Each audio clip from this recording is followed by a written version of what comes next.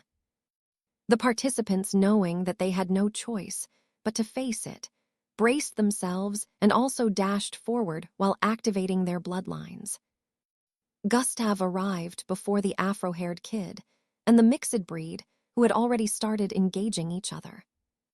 It was a black-scaled mammoth-looking mixed breed with 4 heads and 8 tusks. It was even larger than the mixed breeds the participants behind were currently facing. Its heads were positioned so that they formed a circle with a hole in the middle. Surprisingly, this type of mixed-breed mammoth had a neck. SWEI. The boy dodged a wave-like attack by phasing through the ground and coming out of the wall on the right. Sprint has been activated. Zwoosh. Gustav's speed increased exponentially as he dashed head-on into the mixed breed and threw out his fist towards the side of its belly. Bang! Gustav landed a clean hit on the mixed breed, which was distracted due to the other kid. Swoo bamum. The creature was catapulted from its position by the force of the punch and slammed into the wall on the left about 50 feet away. One of its tusks brushed against the wall intensely due to this and cracked at the tip. The creature roared with anger as it picked itself up like it was unaffected and dashed towards Gustav with animosity. Chapter 233, Proper Coordination. The creature roared with anger as it picked itself up like it was unaffected and dashed towards Gustav with animosity. Did he just send it flying with one punch? The kid with the bushy afro hair wondered after witnessing Gustav's first hit. A swooshed. Gustav leaped upwards and spun in the air, dodging the charge of the mixed breed. But while he was still in midair, the mixed breed's tail suddenly extended outwards towards Gustav's leg. The kid with bushy afro hair, standing in a horizontal position on a pillar-like rock towards the side, took action when he noticed that. His body was in a horizontal position all this time, and his legs were partially sunk into the blue vortex on the wall. Zvivrio. This time, he sunk in completely and appeared between Gustav and the tail. He started separating his palms that were joined together. THHRRKKKK. The moment both palms separated, a small vortex could be seen within.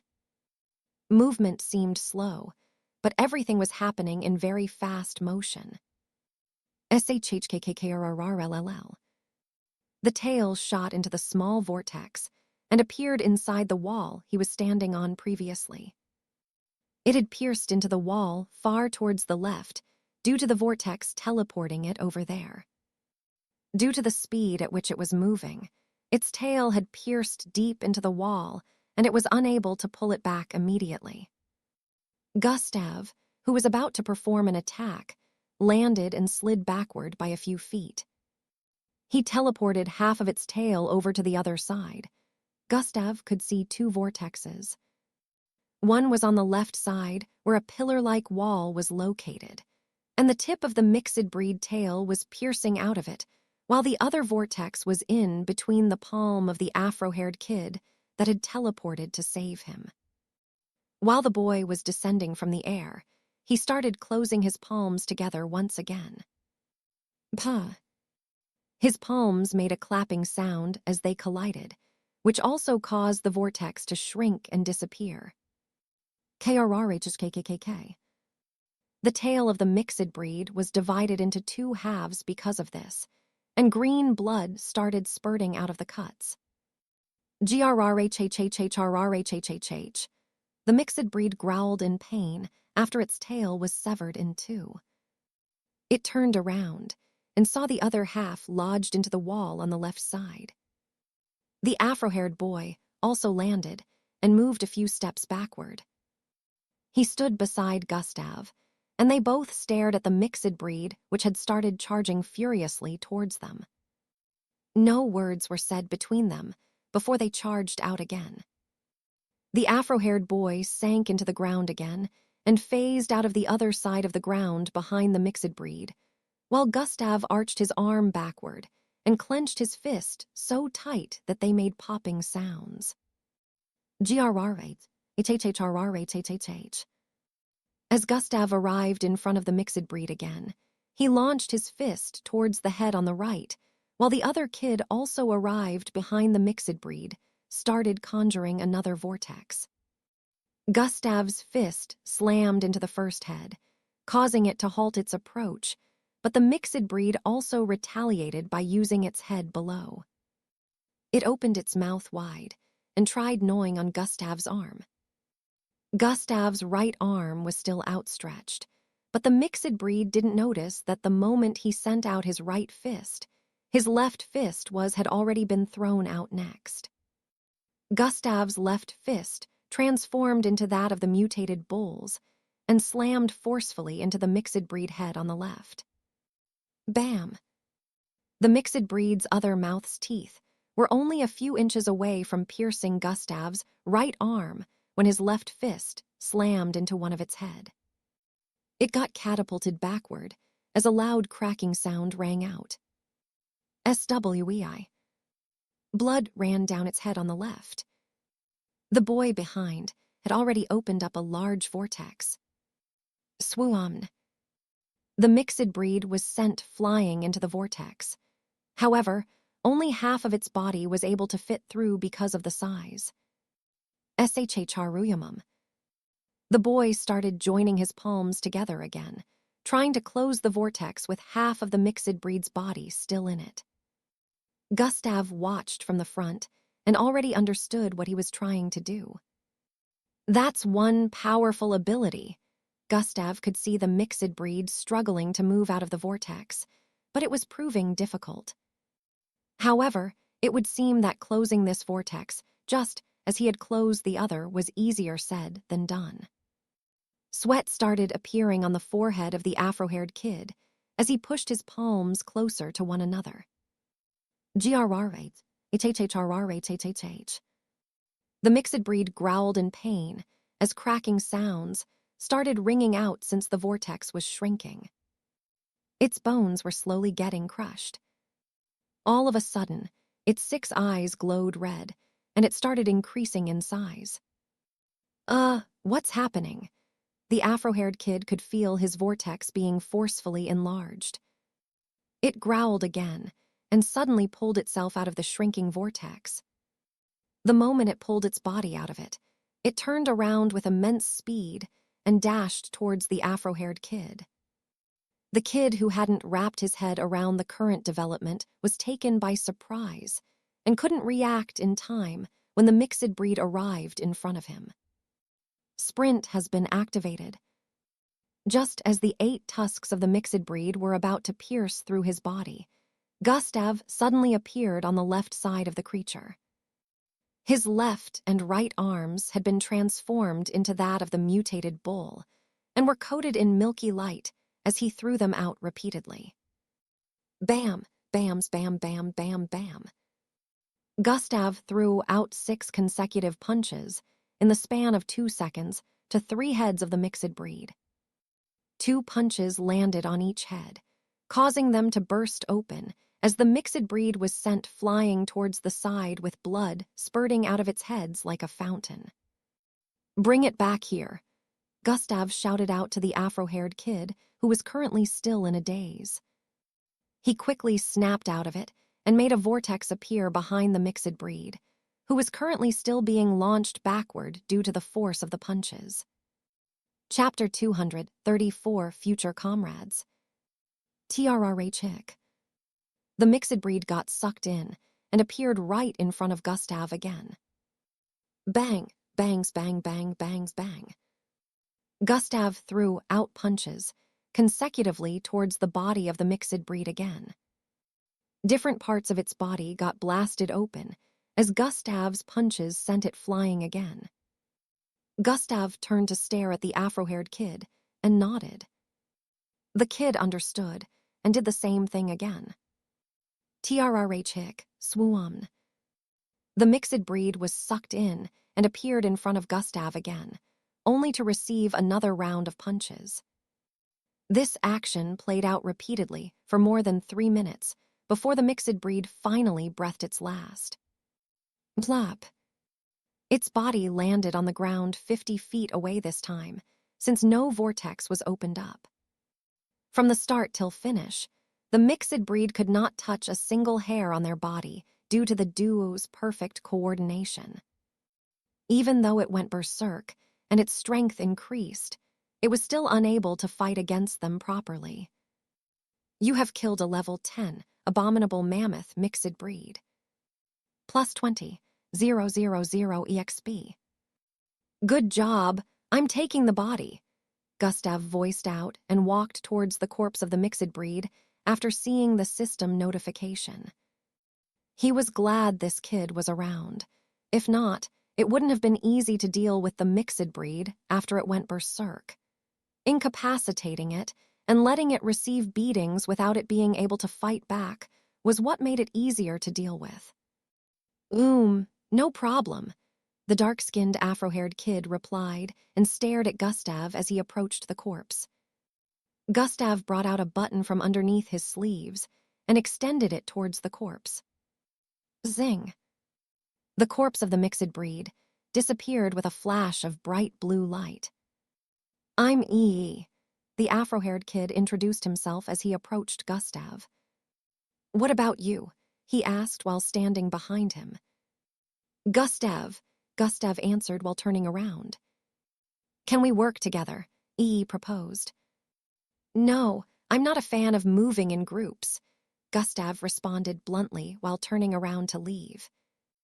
EE's face showed a disappointed look after hearing that, but he didn't want to push it. All right, but if we do meet somewhere again within the ruins, let's collaborate again just like we did here. EE smiled while walking towards Gustav. Gustav paused his footsteps ahead and turned around once again. His ability would be a very good one to steal, but he seems genuine, so I won't do that. Too bad I can't tell him to come with me since he'll end up seeing things he's not supposed to, Gustav said internally while scrutinizing him. All right, Gustav answered. EE smiled and stretched out his hand. Then it's a deal, he proposed. Gustav also reached out his hand and shook that of EE before turning around and dashing forward. A swoosh. In a few seconds, he had disappeared far into the dimly lit passageway ahead.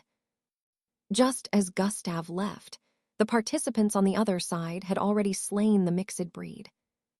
The girl with indigo-colored hair had golden-colored blood all over her body as she held onto the fox-like head of the mixed breed.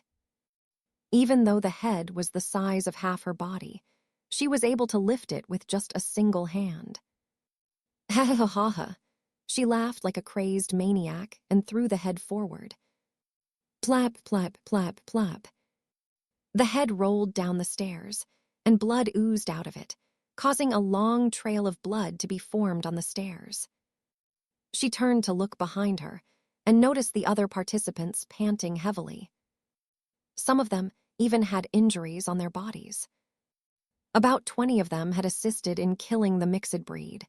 Still, she was the one who landed the final attack that decapitated the beast. Even though the rest had tried, they were unable to cause so much damage like she did. "You're all weaklings. Ha ha ha. So long, losers," she voiced out while staring at them before turning back around and dashing down the rest of the stairs. "Those two went that way. HMPH," she voiced out with a disgruntled look and turned to head left. A swoosh. She was also moving quickly and had covered over 100 feet in a second. She arrived at the spot where the battle between Gustav, and the mixed breed had taken place. She noticed the green bloodstains on the ground. "Looks like they had a battle here," she muttered. She noticed no red bloodstains, and they instantly realized that they must have defeated the mixed breed they came into contact with. "Those two are definitely strong, being able to handle a level 10 mixed breed on their own, but I'm stronger." Her hair floated upwards as she spoke. Now which way to follow? She could see different ways on the right, left in front of her, separated by the rock-like walls. She turned towards her left and dashed into the second passageway on the left side. Zwoosh. Other participants at the moment were arriving at the bottom of the stairs and started separating into different directions. Some went right, some left, and others moved forward. There were hundreds of passageways on every side, and no one knew where they led to. After about an hour had gone by, every single participant had managed to make it into the underground ruins and was currently exploring for the grand stones. Battles occurred in random locations, but the participants were able to deal with the mixed breeds they encountered at the moment, because most of them were moving in groups. Back at the stairway area, where all the participants passed through, a silhouette phased out of a pillar-like rock in front of the stairways. Heh, so many fresh meat. A slurping sound reverberated across the place as an eerie voice rang out. "What a time to be alive. I will enjoy myself to the fullest." The silhouette turned towards the left and started moving in the direction of the last group that came in. Chapter 235, Arcanade Species.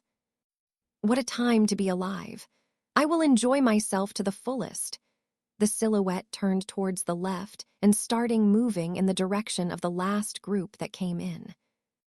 In an unknown part of the ruins, several weird-looking creatures that didn't look like mixed breeds started appearing out of the woodworks after sensing the presence of intruders in their domain. Some looked humanoid, while others were nothing like humans. SKKRRHHH. A loud, sharp sound echoed in a dark place, where a rock was positioned within a large hole on a massive wall. "This may finally be my chance to get out of this place," a voice responded from the circular rock. In another part of the ruins, Gustav arrived at a place where small housing structures constructed from rocks could be seen. This was an open area, where walls and passageways could not be seen. Only the ceiling area had pointy rocks protruding from them, and some pillar-like rocks that extended from the top to bottom. Apart from that, the area was pretty cleared up, unlike the places he had been passing through. Overall, the area was still dimly lit. However, due to the spaciousness, it was a little bit brighter than other areas. Step, step, step, step. 7 small houses built from the rock fragments were underneath the ruins. As Gustav moved forward slowly, he noticed that some of 3 small houses were built on the wall surface at the far edges of the area. It was as if the usual many pointy rocks that extended from the ceiling to the ground had been cleared up to build these structures. Gustav sensed movement thousands of feet away from where the first small house could be seen. God eyes have been activated. Just as expected, the houses belonged to convicts. Gustav instantly became on the alert moment he saw through the house in front. Hiya, one of them has arrived. A loud masculine voice was heard coming from the house in front. Step, step, step, step. Gustav had already paused his footsteps after noticing this figure, so the sound of footsteps was coming from this particular figure. It sounded heavier than Gustav's footsteps. SWJ. The leaves covering the entrance shifted, and a large humanoid figure came through it. This person was so large that he was as tall as the house he stayed in. He had a triangular-shaped green head with one large black eye. He had no mouth, neither did he have a nose. His body resembled that of an ape with whitish furs. Gustav's current height was approximately half of his. Not only was he tall, but his figure was huge. Step, step, step, step. His steps were extremely loud, and got louder as he approached Gustav. He isn't a mixed blood. Gustav could see the difference between his energy and that of mixed bloods since God eyes were still activated. Since he also isn't a mixed breed, that means he's an alien. Gustav instantly came to a realization as his guard was raised up once again. Host has made contact with Arcanade species. Language translation isn't needed since species is currently using a language that host can understand. The system notifications that popped up in his line of sight further confirmed his speculation. I have no idea how the power levels of aliens are. I literally have no knowledge of them, and I don't know what to expect. I should prepare to use all my strength just in case. Just as Gustav was preparing himself for a fight, he sensed movement from up ahead again. Step, step, step, step, step, step. Creatures similar to the one walking towards, Gustav walked out of other similar houses. They were shorter than the one closest to Gustav and also had different body proportions. However, they literally looked the same. They moved towards the largest and stood on his sides and behind him. 7 of them were now walking towards Gustav. This doesn't look good. Once I trade blows with them, I'll know if I can win. If I can't, I'll have to combine dash and sprint to get out of here. Gustav's body started transforming as he made this decision in his mind. In the process of channeling his genetic transformation, energy container, and atomic disintegration bloodlines, the 7 creatures in front of him paused in their tracks. Did you guys sense that? The largest creature in their midst spoke. Lord Guerra, are you talking about the energy coming from that kid? One of them asked for the side. What else do you think I'm talking about, idiot? He answered with a slightly annoyed tone. Gustav, who was still channeling his bloodlines, wondered why they had stopped moving. Nevertheless, he still kept channeling his bloodlines. His body had bloated, becoming more than 7 feet in height. 3 inches tusks grew out of his thighs as they became very muscular. Long, sharp claws and tusks grew out of his toes and his right arm. His left arm became red in color with long, sharp claws coated in silver-colored energy. But even with his current height, he was still shorter than they were. Oh, wait, great sub-parallel being, we do not wish to go against you. The largest creature in their midst voiced out before Gustav could charge into them. Wait, what? The instant that statement was mentioned, Gustav's mind went back to what he always saw on the system panel. Sub-parallel being. My class. Gustav instantly remembered this as the words in front of the class when the system displayed his stats. What do you mean? Gustav asked while slowly transforming back into his usual self. He could sense that their hostility instantly disappeared after witnessing his transformation. We do not wish to fight against you, the creature replied again. Why? What made you change your minds, and why did you mention the words? Sub-parallel being, Gustav asked in quick succession. Because you're a sub-parallel being, and we can't go against you, the large creature answered again. Chapter 236, Cosmic Superiority. Because you're a sub-parallel being, and we can't go against you, the large creature answered again. What does that even mean? Gustav asked with a look of confusion. It means you're a sub-parallel being, he answered once again. Gustav had the urge to facepalm. Am I speaking to another idiot? He wondered internally. Can we talk over at my house? The large creature proposed while politely gesturing for Gustav to head over. How is that even a house? Gustav said internally as he stared at the poorly built structure. Well, I can't blame them. This is a prison after all. Gustav started walking towards the house. The others also turned around to walk towards there as Gustav reached their position.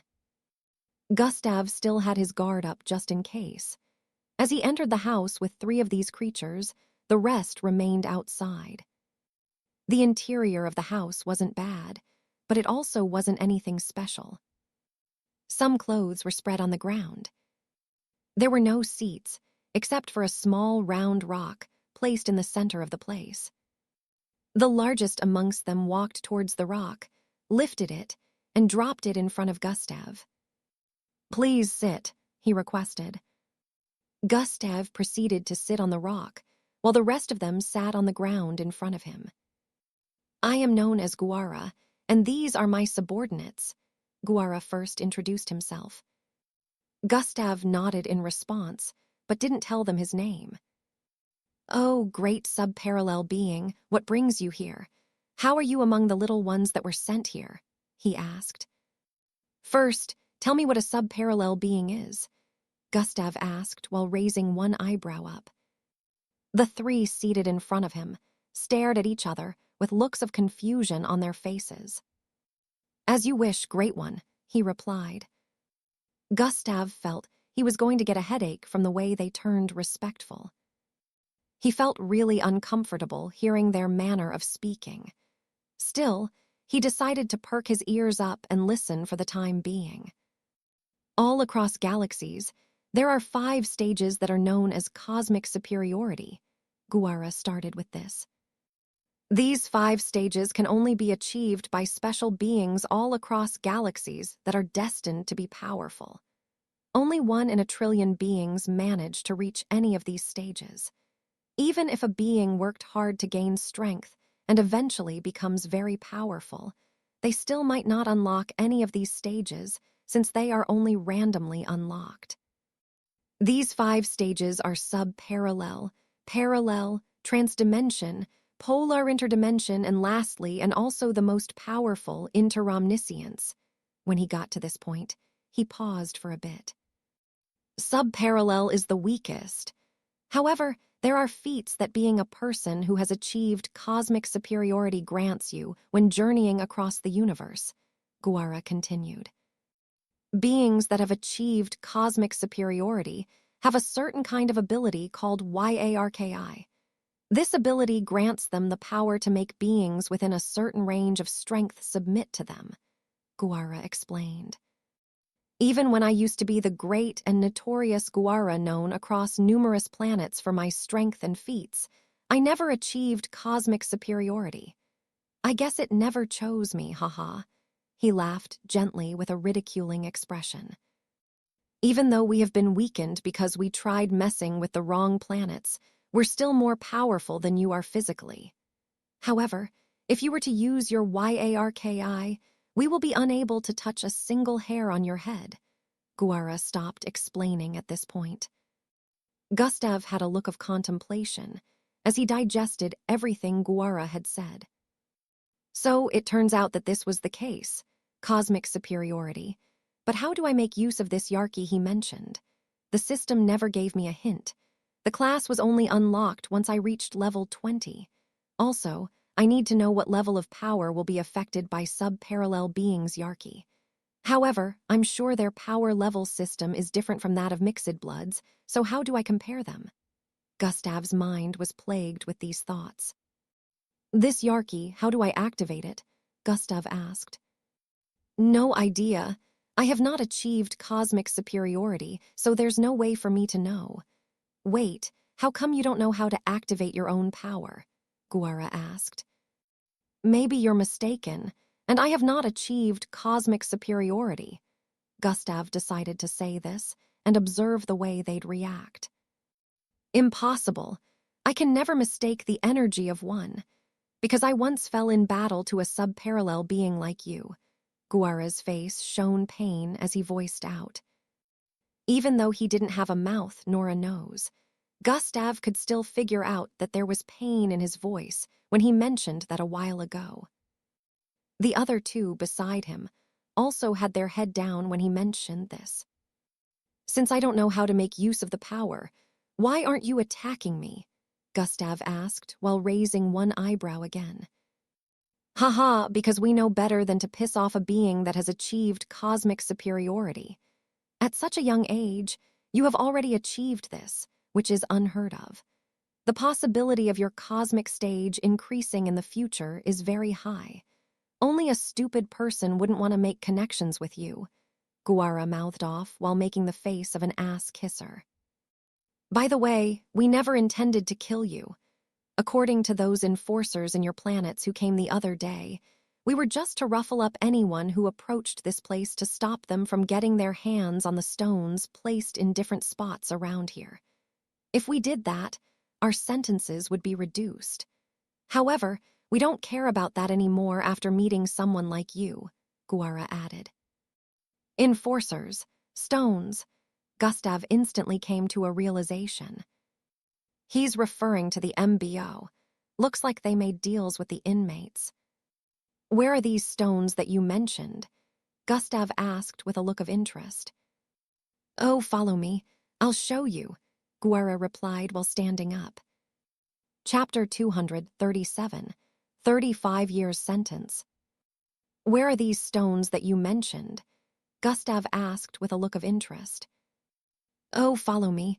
I'll show you, Guara replied while standing up. They moved out of the small structure and headed for different corners of the area. After about 10 minutes had gone by, Gustav had about 10 orange-colored, pinky-sized stones in his possession. They had a particular glowing dot at their center.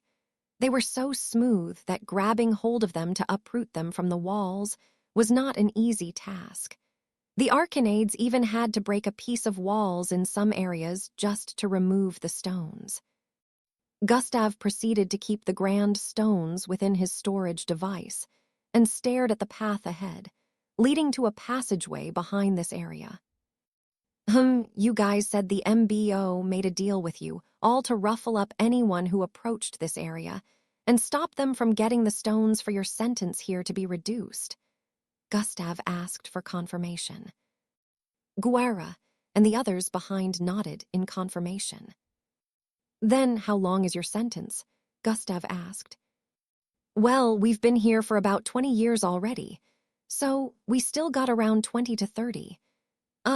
I'm bad with calculations, Orua, Guara called out to his second in command, who was the second biggest after him. My lord, we have been here for 30 years, and we have only 5 years left, Orua replied. We've been here for that long. Wait, we only have 5 years left. Then why the hell didn't you stop me from accepting those bastards' proposal? What gain would we get from helping them hold back those youngsters? Guara voiced out with a tone of annoyance. My lord, we did tell Yo. Guara interrupted Orua before he could complete his statement. Shut up, you idiots. I'm the only one speaking my L. Death glare. Oryua quickly kept quiet the instant he noticed Guara's glare from the front. What exactly did y'all do to get a 35 years sentence? Gustav was quite surprised that they had been here for that long and hadn't lost their sanity. It had been about 3 hours since he arrived here with the others, and he was already starting to feel weird. He couldn't imagine staying underground without being able to leave for up to a year. Despite that, these bunch had been here for 30 years already. Haha, well, we tried stealing something of great importance to your planet. Guara laughed lightly as he explained. If we had succeeded, we could have sold it to another planet and lived the rest of our lives in wealth and prosperity. However, us succeeding would have left your planet defenseless, giving other planets the opportunity of finally launching an attack against your planet. Without that thing, the chances of other planets successfully invading the Earth would be increased. Haha, we're lucky we didn't get the life imprisonment sentence, Guara explained and concluded with another light laughter. I wonder what that thing is. With that level of importance, they should truly have been imprisoned for longer since their success would have jeopardized the entire Earth. I wonder why they received a lighter punishment, Gustav wondered, forgetting that just a while ago he mentioned that their sentence was too high. Guara seemed to have guessed what Gustav was thinking about and proceeded to say, "Those bastards look down on us. They knew we never stood a chance, so they're giving us such a small sentence knowing that we're harmless, and even if we tried it again, we wouldn't succeed." Gustav could sense the annoyance in his tone when speaking. He could already tell that he was referring to the MBO. I see, so 5 more years. Gustav figured that they must have learned the human language before coming to Earth for their operation. How did you guys manage to live for 30 years underneath this hole without losing your sanity? Gustav asked. Ha, as long as I have my subordinates, I can stay in this hole for up to 100 years, Guara replied with a burst of light laughter. Companions, eh? Gustav said internally while giving a low sigh. Our sentence is nothing compared to those who have been doomed to spend eternity in this hole due to their heinous crimes, Guara said with a depressed look. It was nice chatting with y'all. I'm leaving now, Gustav said while turning around to leave. Hold on, great subparallel being, Guara called out to Gustav, who responded by turning around to listen. You have to be careful out there. As you're leaving our territory, you'll be meeting some other inmates who have been here longer than we have. Some of them have already lost their minds. So, even though they have been given the offer to ruffle you, youngsters, up and prevent you from securing more stones for their sentences to be reduced, due to their twisted minds, they will attack with the intention to kill, Guara warned. Gustav didn't need to be told this. He already knew that he'd be encountering crazy folks here and was prepared for it. Good thing the MBO did not plant cameras everywhere. I might finally be able to go all out. For reasons unknown, Gustav could feel a rush of excitement from within when thinking about this. Although the Arcanades were truly stronger than he was, physically, they had no idea that he had multiple bloodlines. Gustav suddenly remembered something Guara had just mentioned. Did you say territories? Yes, this is the Arcanades' territory, and we would fight a bitter battle to the death with any other species that try to trespass. Other creatures here also have their territories, which I am sure are places you need to visit to get more of those stones, Guara explained. After leaving here, you'll arrive in the territory of another. There are also many passageways that lead to different places that are inhabited, so finding the places where the stones are kept without a map might get you lost, Guara added. A map. True. Gustav's face shone realization as he remembered that a backpack had been strapped to his back all this time. I didn't even remember to check, Gustav said internally as he unhooked the bag from his back. Chapter 238. Hunting for stones. A map. True. Gustav's face shone realization as he remembered that he had a backpack strapped to his back all this time. I didn't even remember to check, Gustav said internally as he unhooked the bag from his back. He opened up the backpack and checked the contents within. There were fast foods that could be eaten on the go, some night kit to make a campfire. Also, a makeshift cube that had a retractable house inside. Gustav could see some more materials for survival inside, which made him surprised since he didn't expect the MBO to do this. After a few seconds more of checking, he finally noticed a small, pocket-sized device underneath, strapped to the left side of the backpack. Gustav grabbed hold of it and took it out of the bag.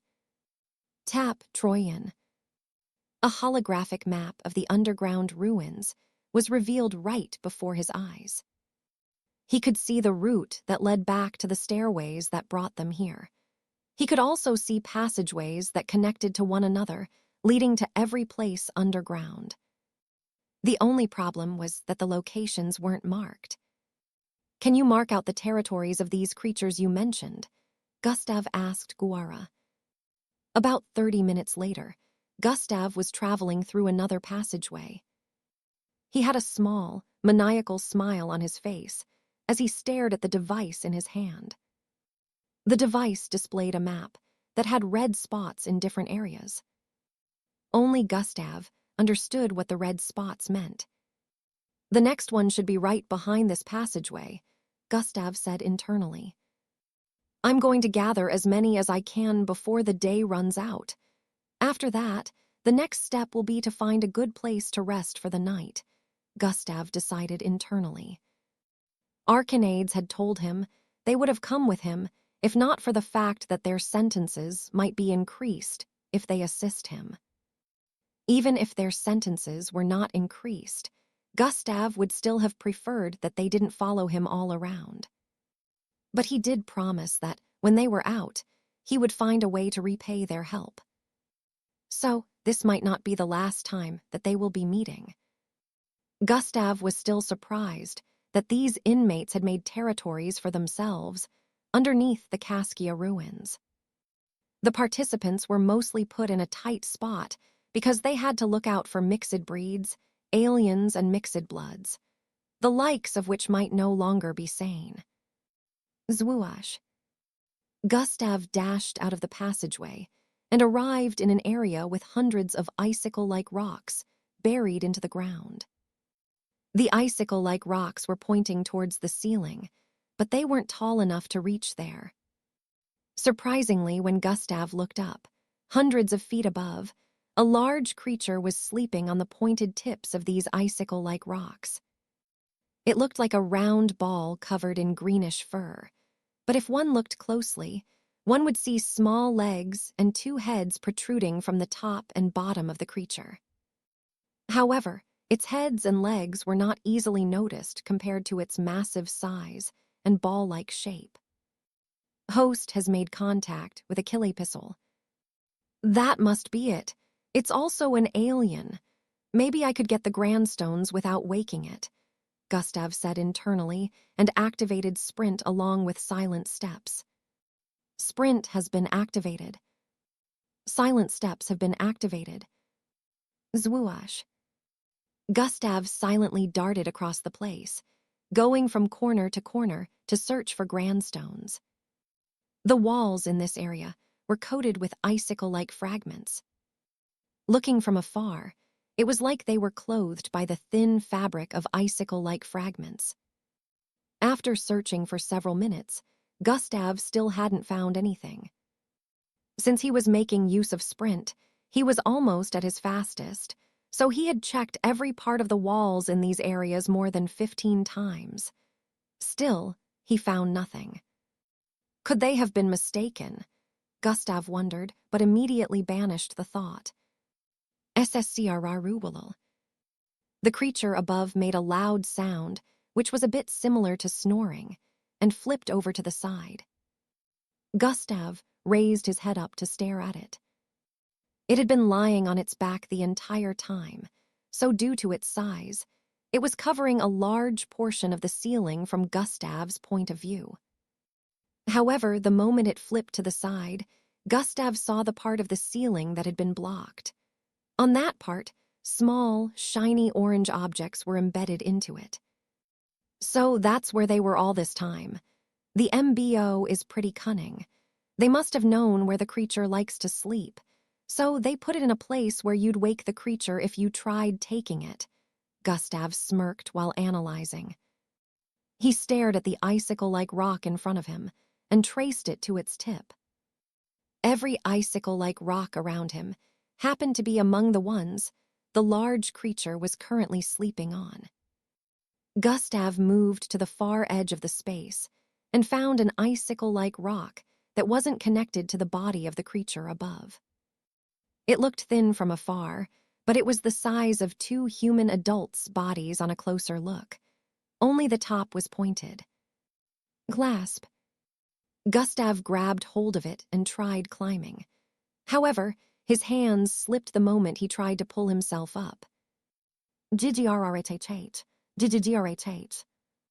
Both Gustav's arms instantly enlarged in size, and dark red fur covered them as long, sharp claws protruded out of the tip of his fingers. Priwick. Both Gustav's claws dug into the icicle-like rock, and he started climbing. Priwick. Small sounds were made each time his claws pierced the icicle-like rock. This made him move slower than normal because he didn't want to wake the creature. After about a minute, Gustav was finally close to reaching the tip of the icicle-like rock. From his position, he could see the body of the large creature, which happened to be facing Gustav's direction. It was only about 15 feet away, because its body covered a large portion of the tip of the icicle-like rocks. Gustav's claws pierced into a part of the icicle-like rock that was only 3 feet away from the tip and pulled himself up with force. Zwoosh. His body traveled upwards with speed. Then, in midair, his right foot landed on the tip of the icicle-like rock. Gustav smirked as he stood on the icicle-like rock with one leg and looked around the place. Flicker. Gustav heard the flickering sounds and stared at the creature ahead. Swoon.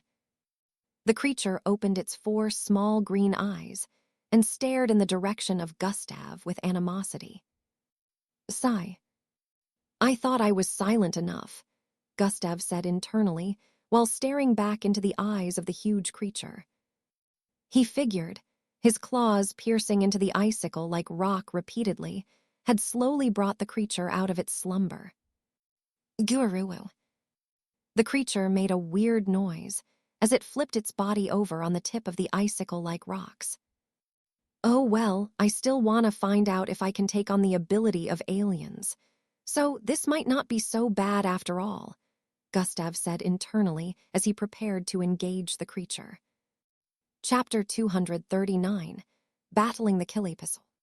He figured that his claws piercing into the icicle-like rock repeatedly had slowly brought the creature out of its slumber. Gururu.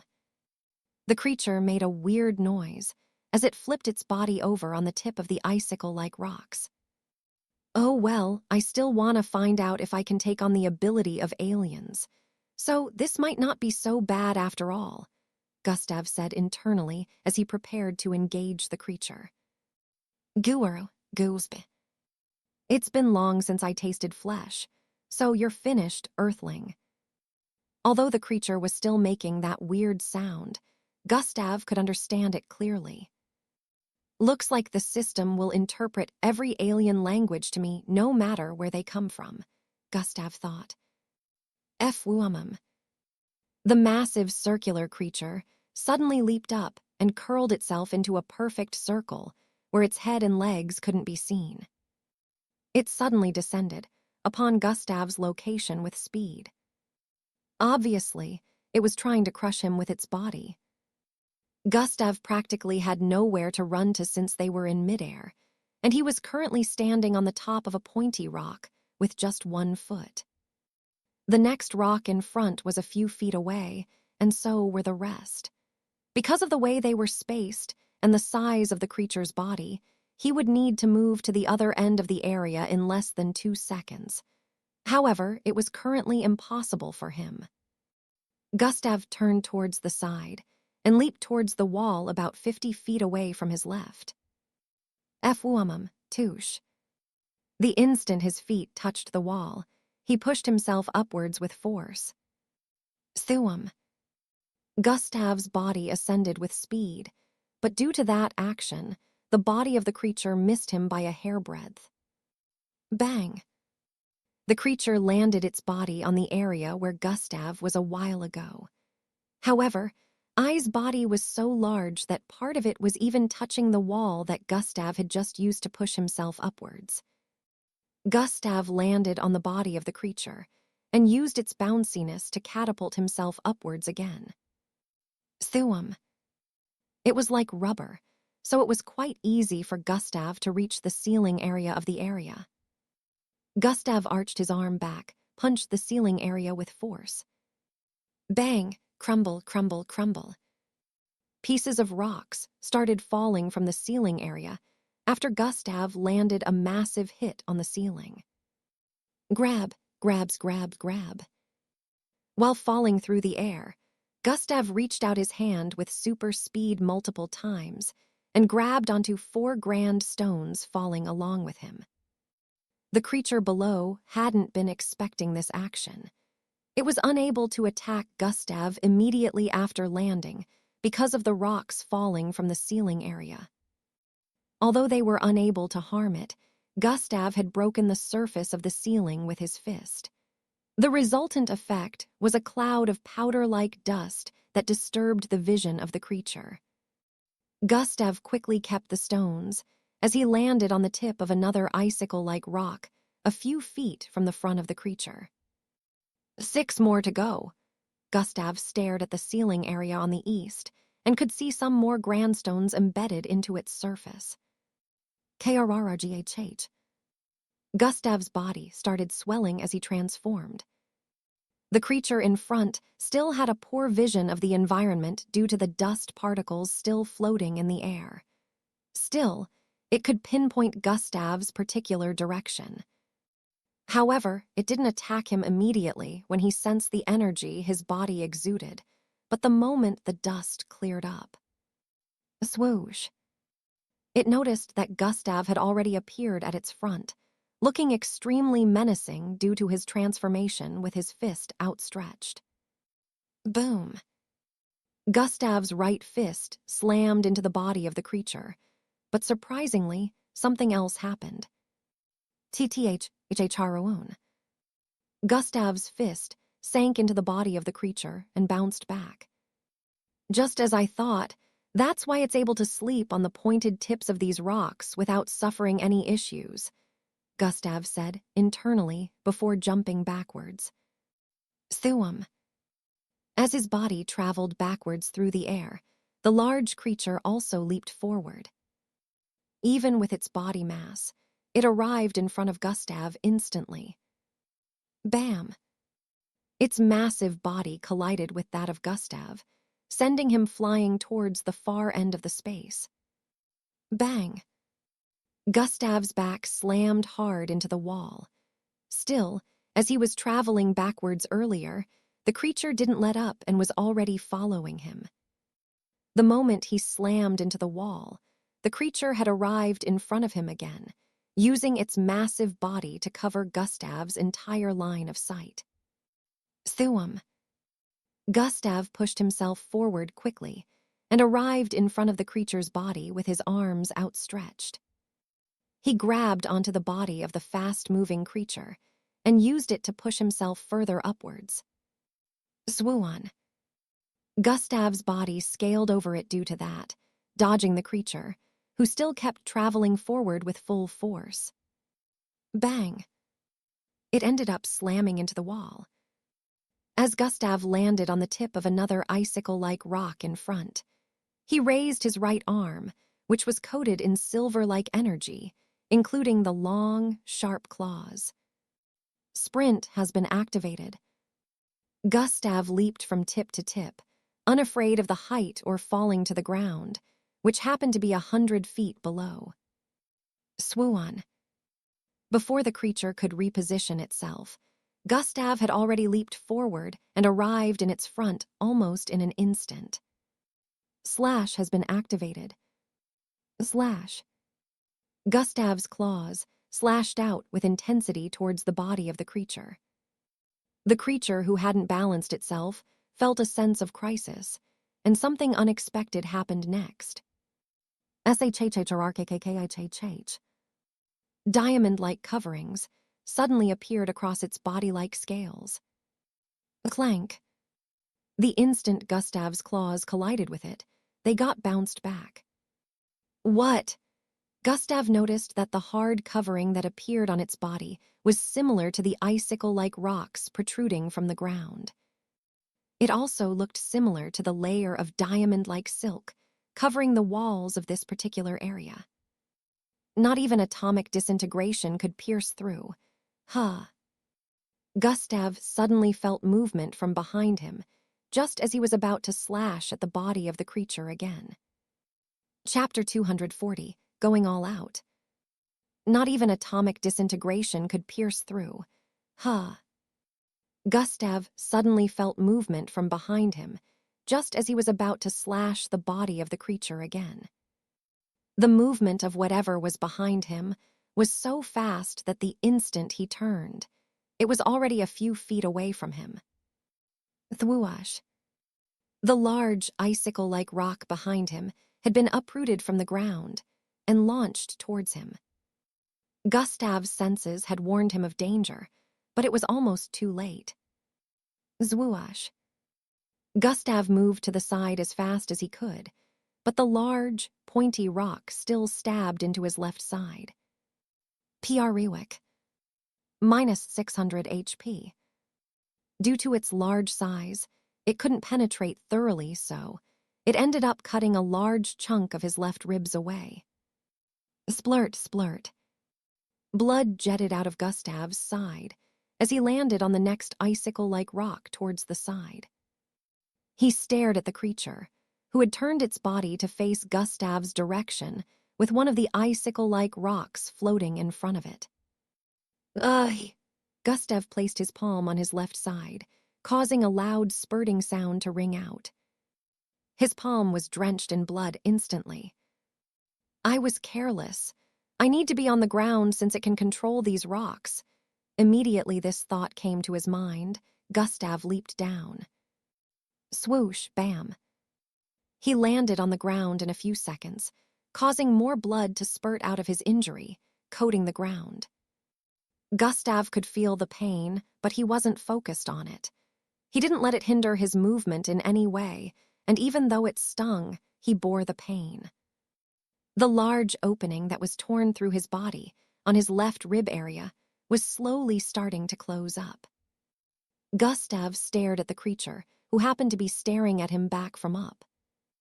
The large, icicle-like rock was still floating in front of it and pointing towards Gustav's direction from above. Swoon, swoon, swoon, swoon, swoon.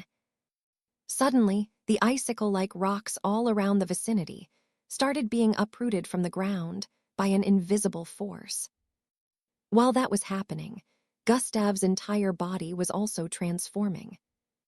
Black scales covered his chest and back area. This was a feature he got from the serpentine mixed breed.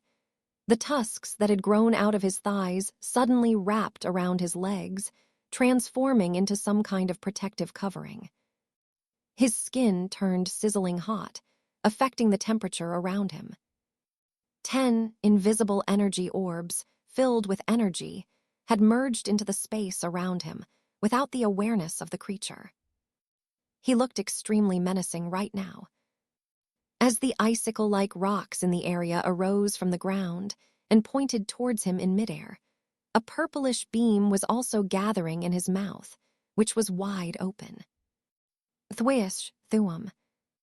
He shot out the purplish beam at the same time the icicle-like rocks were hurled towards him. ZW1. The beam traveled with faster speed than the hurling rocks, and slammed into the body of the creature. Bang! It got pushed back and slammed into the ceiling. A swoosh. At the same time it made contact, Gustav was already dashing across the ground, dodging the descent of the icicle-like rocks. Bam, bam, bam, bam. They started slamming into the ground, missing Gustav's figure as he dashed across the place. Swerve, swerve, swerve. Gustav perfectly dodged every icicle-like rock. He dodged up to 20 of the icicle-like rocks, which had a length of over 1,000 feet. Combination has been activated. Dash plus sprint. A swoosh. Gustav's speed suddenly increased immensely as he dashed towards the icicle-like rocks that had protruded into the ground. Bang, bang, bangs, bang. He clawed and punched at them, repeatedly shattering them in the process. Bang, bangs, bang. Atomic corrosion has been activated. Gustav activated one of the new skills he got when atomic disintegration got to Zulu rank. Any rock his fist encountered will slowly start to disintegrate into powder-like particles. Even though he wasn't able to blast them to pieces after punching them, they would later be disintegrated into nothing since he had made contact with them. The creature reorganized itself after slamming into the ceiling due to Gustav's beam. Even though it wasn't injured, it was still shaken up because the force was immense. It quickly controlled another pair of icicle-like rocks and sent them hurtling towards Gustav again. It couldn't go down to meet Gustav due to its massive body, since the icicles were in the way. Gustav calculated the trajectory of the falling icicle-like rocks and squatted lightly. The muscles in his legs and thighs bulged immensely, and the ground below cracked a little from the way his feet pressed against the ground. Super jump has been activated. Thuamum. Gustav leaped upwards in a diagonal format and kicked the first icicle-like rock he came into contact with. Zwish, zwish, zwish. Using that force, he traveled from rock to rock in a zigzag-like format while moving upwards. Thuamum. Due to the extremely fast speed, the creature was taken by surprise when it saw Gustav appear in its line of sight. There it is, Gustav said internally, as his body ascended towards the head area of the creature that was slightly buried into its large body. The creature was unable to react in time before Gustav landed on its head area. Clench. Gustav grabbed onto the head and pulled it out of the body forcefully, before throwing his leg at the closed-up mouth of the creature. Bam! The creature made a loud, painful noise as its mouth opened up and started calling back the icicle-like rocks. However, Gustav's next action surprised it. Troyan, Troyan, Troyan, Troyan. About 10 blue, glowing spherical orbs appeared around Gustav. Before the creature could understand what was going on, the orbs flew into its wide-open mouth. Swooon. Gustav jumped back down the instant the orbs went in. He nicely dodged the icicle-like rocks that were flying back up as he said a word in his mind. Detonate. Chapter 241, Alien Lifeforms. Gustav jumped back down the instant the orbs went into the mouth of the large creature. He effortlessly dodged the icicle-like rocks that were sent flying back as a certain word formed in his mind. Detonate. Immediately after the thought came to his mind, the energy inside the orbs within the creature's body went haywire. Instantly, it was accompanied by the sound of a compressed but loud blast. Boom. The creature's body bloated immensely, and its skin cracked as light rays escaped from different parts of its body before it blasted apart. Ploosht, ploosht, ploosht. Blood came pouring down like a waterfall as pieces of the creature's flesh were sent flying in all directions. As Gustav landed on the ground, A wave of the creature's blood poured down upon him, dyeing his entire figure in a green-colored liquid.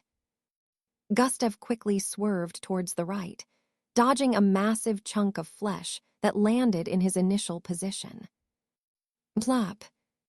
It was a continuous shower of blood for about 30 seconds.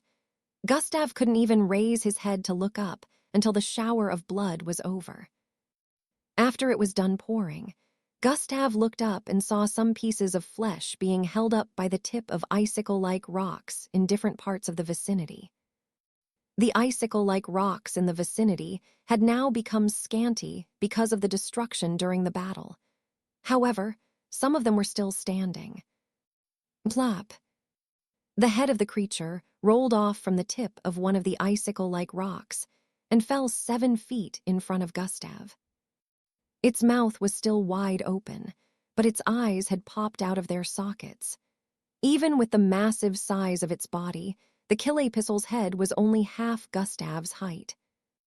You have killed a Killepistol. Plus 100,000 EXP. Goal completed. Defeat an alien life form. Plus 20,000 credits. So many rewards for defeating this alien. Gustav stared at the system notifications as he walked towards the head of the creature. He understood why the rewards were so high. After all, this was the first time he fought a creature that put him in such a tough spot like this. His left ribs area still had a hole due to the successful sneak attack of the creature, although it had almost healed up completely. Gustav arrived in front of the head and squatted. He reached out his hand towards it. Let's see if this will work. Gustav's hand made contact with a particular spot on the head. Contact with Killepistol's corpse has been made. New system category created. Alien life forms. If host wishes to take the form of the Killepistol, several body parts need to be gathered. Gustav retracted his hand after seeing the system notification and started dashing across the place. He picked up as many body parts as he could and placed them beside the head. He did this severally until he gathered a pile of body parts half the height of a person. Gustav placed the creature's head on the pile of body parts, retracted his hand, and made contact again. Contact with Killepistol's corpse has been made. Does host wish to add form of Killepistol to the newly created category, Alien Life Forms? Yes/no. Gustav smiled as he saw the system notification. Yes. In other parts of the underground ruins, every group formed had faced one foe or another while traveling from one place to another. Most had faced mixed breeds, since the place was practically overrun by them. At every turn or area, there would always be mixed breeds. Sometimes, the mixed breeds moved in groups while others had territories where they stayed together. During the 5 hours that they had spent in here, a group was nearly wiped out due to running into a pack of mixed breeds. Luckily for them, these mixed breeds were the territorial types. Once the group managed to escape the range they considered their territory, they were safe. However, they had noticed that a person from their group was missing. Since they had almost lost their lives a while ago, the group was not willing to go back and face the mixed breeds again. So, they ignored that and easily forgot about the person.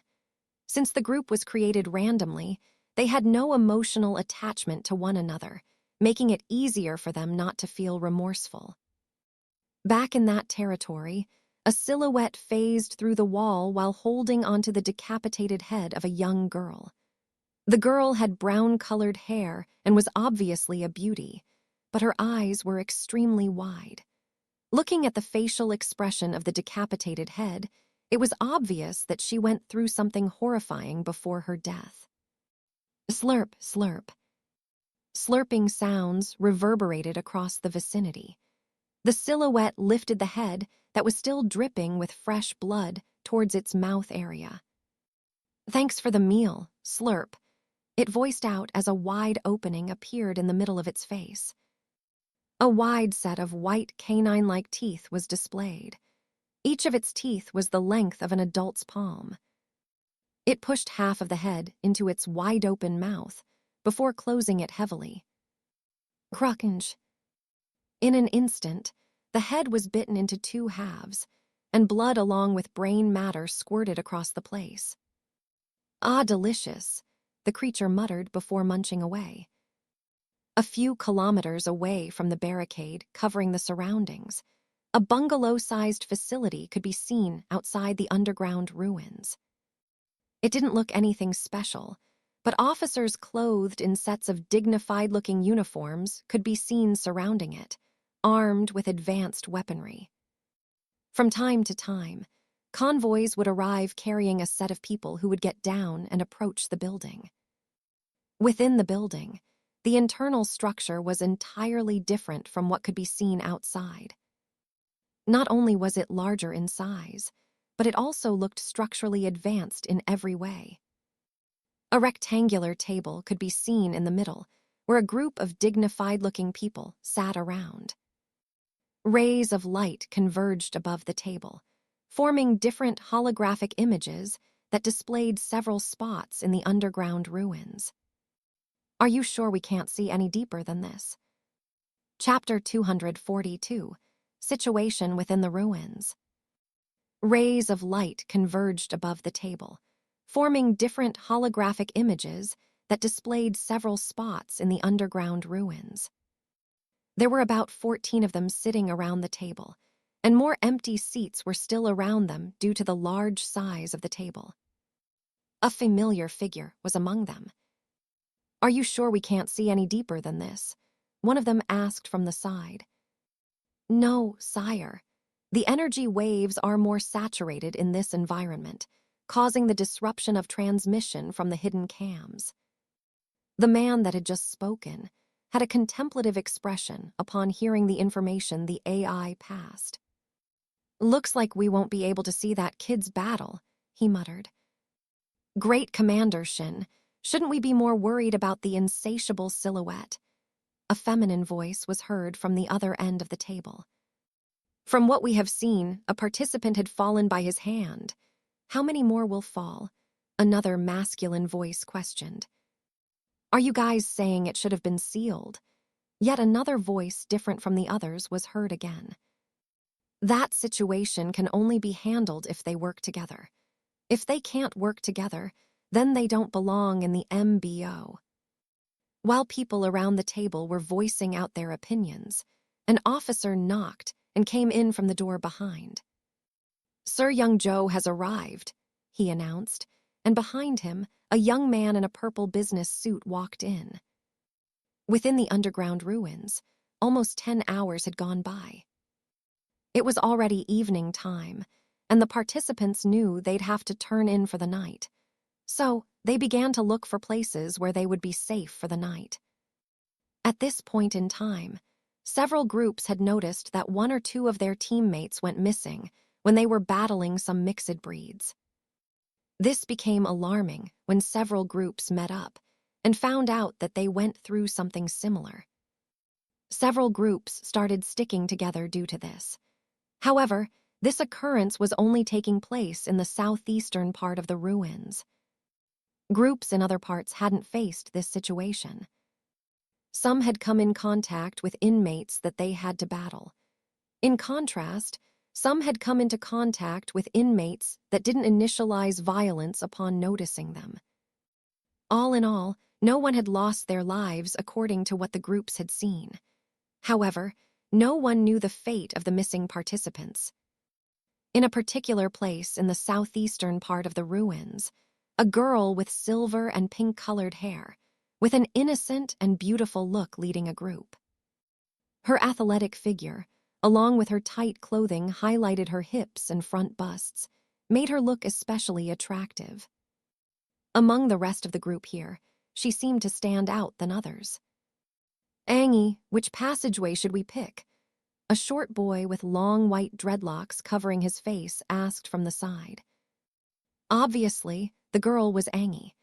She happened to have formed a group of 7 with these participants after arriving in the ruins. The rest listened to her and practically saw her as the leader of the group because her opinions had brought them this far. Also, the way she used her ability when dealing with the mixed breeds, they came into contact with garnered their respect. They were currently in a wide space, filled with short 2-foot-long pointy rocks protruding from the ground. Right in front of them were 4 large passageways. By now, the participants knew about the map. However, since there were no marked spots, that gave them a clue on what to expect from different locations. They were only using the map so they could find their way back in case anything happened. Angie checked the map and looked for the passageway that led to the northwest area of the ruins. She stared at the 3rd passageway, which happened to be the one, and gestured for everyone to go in. The rest nodded and followed her into the 3rd passageway. So far, we have each gotten 2 stones. We should move to another part to find more stones. This was Angie's thought and reason for picking this passageway. When the group had disappeared into the dimly lit passageway, a slurping sound reverberated across the area they had just left. Slurp, slurp, slurp. A silhouette phased out of one of the rocks and stared in the direction of the 3rd passageway. Heh, more fresh and delicious meat, it muttered while moving towards the 3rd passageway. In the eastern part of the ruins, within a large passageway, a bloodbath was ongoing. Slash, slash, PR Rewick. Sounds of battle and blood being sprayed could be heard within. Gustav was currently engaging a group of mixed breeds with spider-like features, but human-looking heads. Plop. Another of the creature's legs was severed, causing it to fall as Gustav spun around and slammed his right foot into the creature's face with the spinning force. Bang! His feet were currently massive due to him transforming them to that of a bloodwolf. His legs slammed into the head of the creature, causing it to dislodge.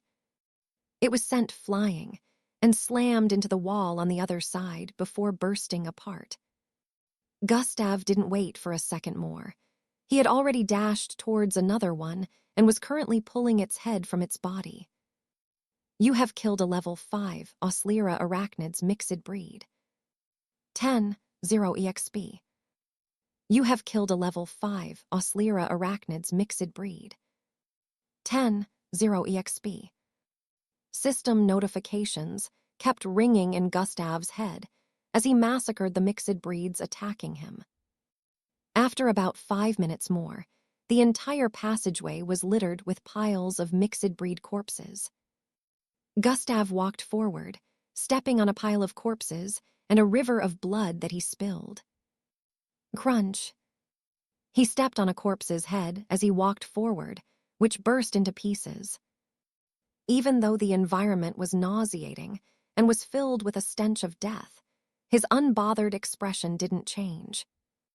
He came out of the passageway and arrived in another vicinity where small structures made from stones could be seen. Finally, a place to rest for the night, Gustav thought as he walked further forward. Chapter 243, Plot. He came out of the passageway and arrived in another vicinity where small structures made from the stones could be seen. Finally, a place to rest for the night, Gustav thought as he walked forward. This area was the territory of the mixed breeds he had just slaughtered. There were still a few of them on the inside, but he dealt with them quickly since they were weaker than the ones he had just faced. After he was done, he picked up all the corpses and took them to the passageway, placing all of them together. He thought of using atomic disintegration to make them vanish, but he changed his mind.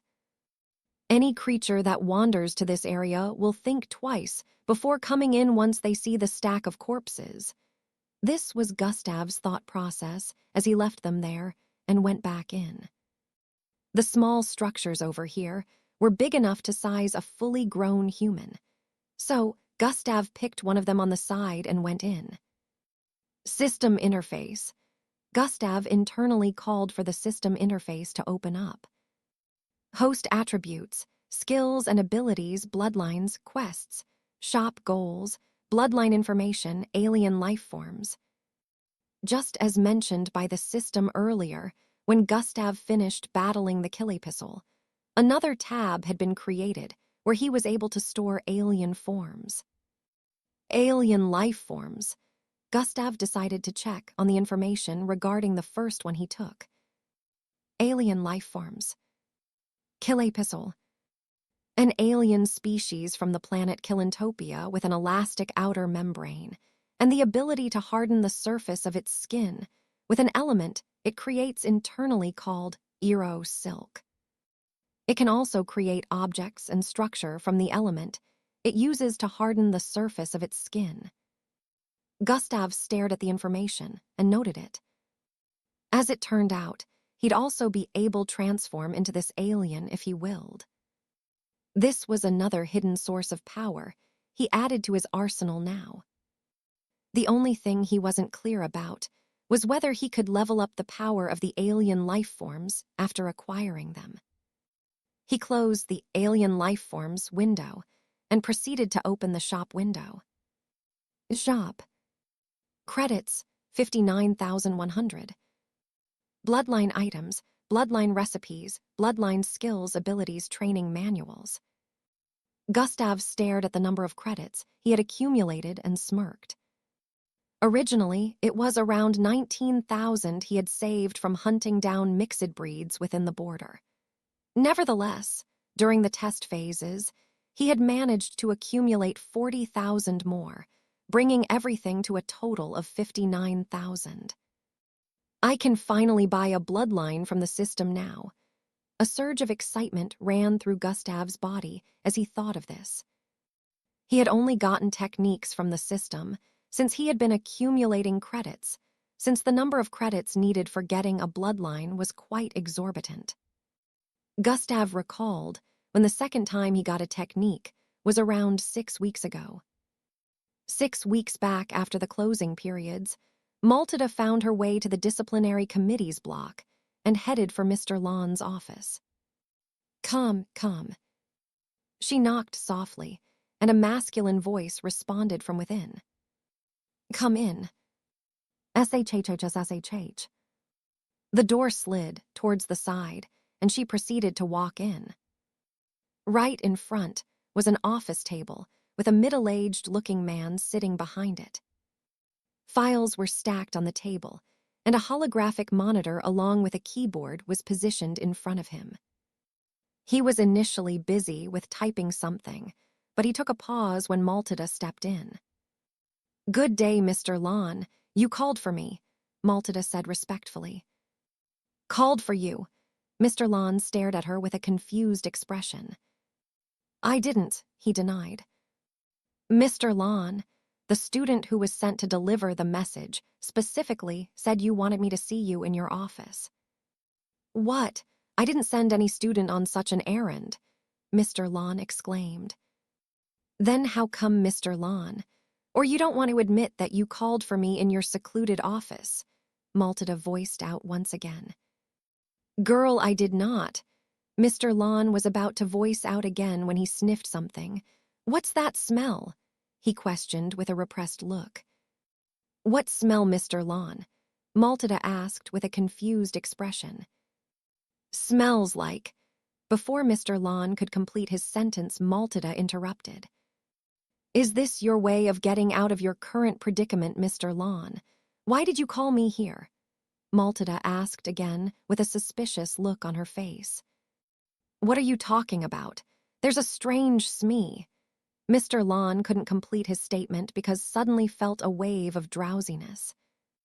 Mr. Lawn was trying to hold his breath so as not to inhale whatever was in the air since he sensed that it was the reason for his drowsiness.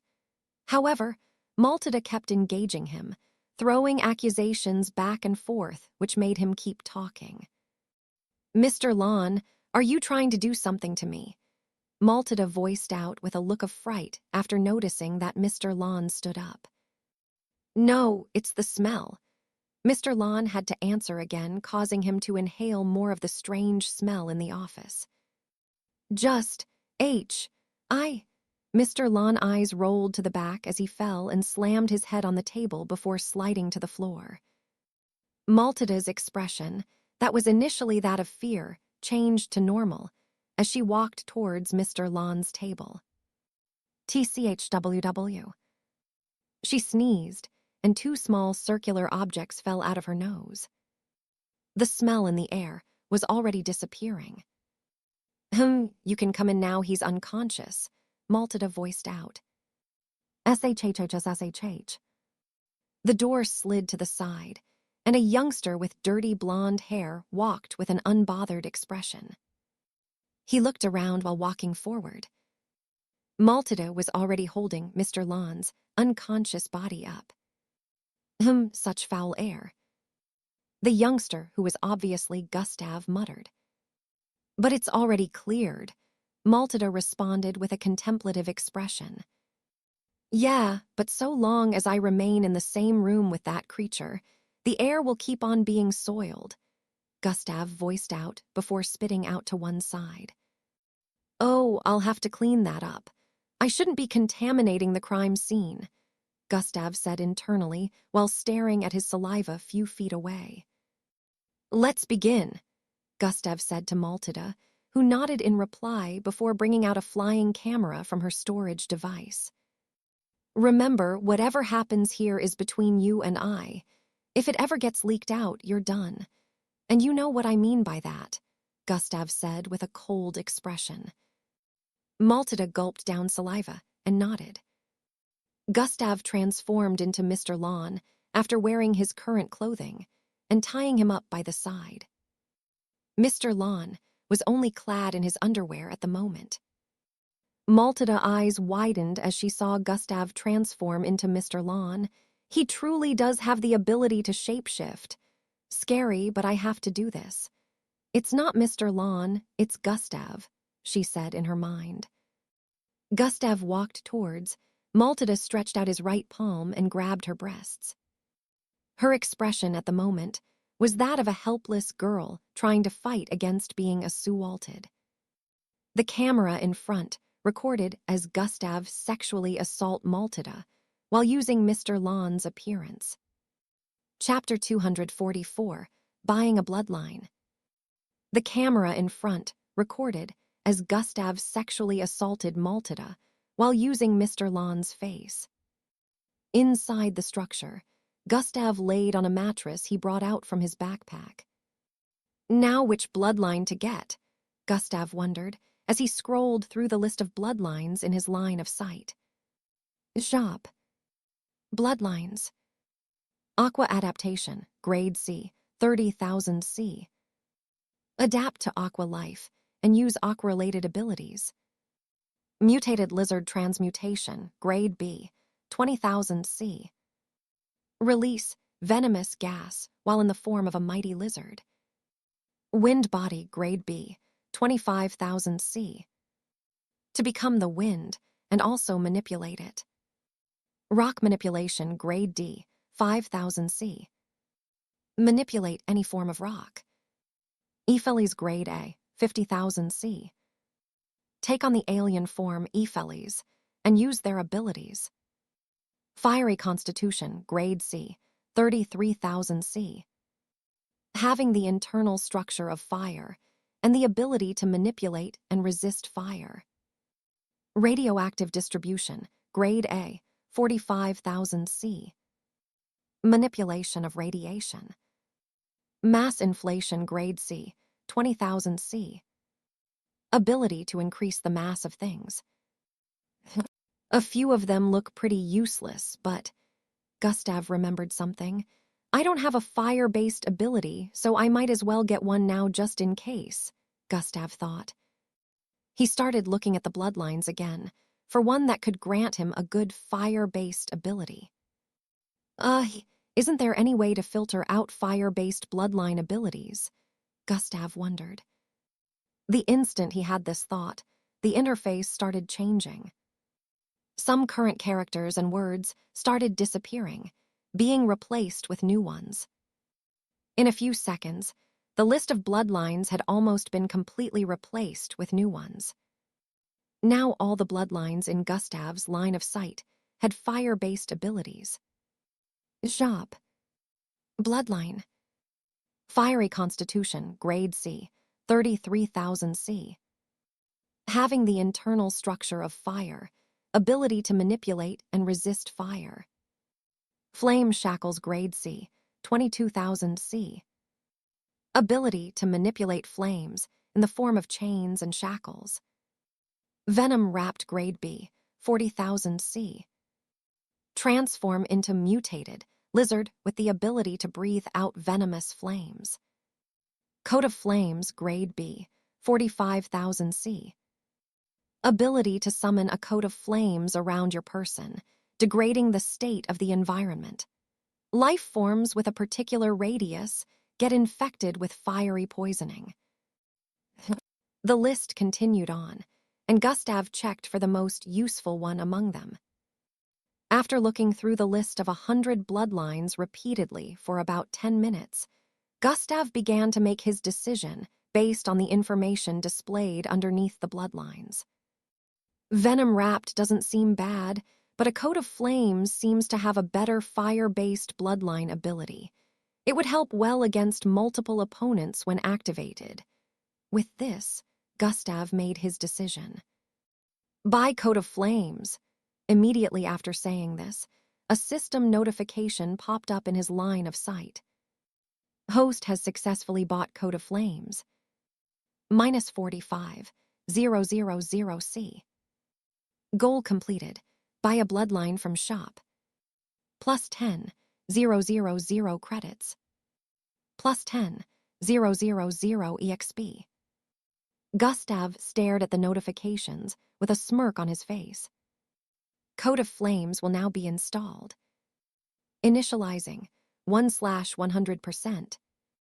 Gustav stared at the installation bar and waited for the bloodline to be installed within him.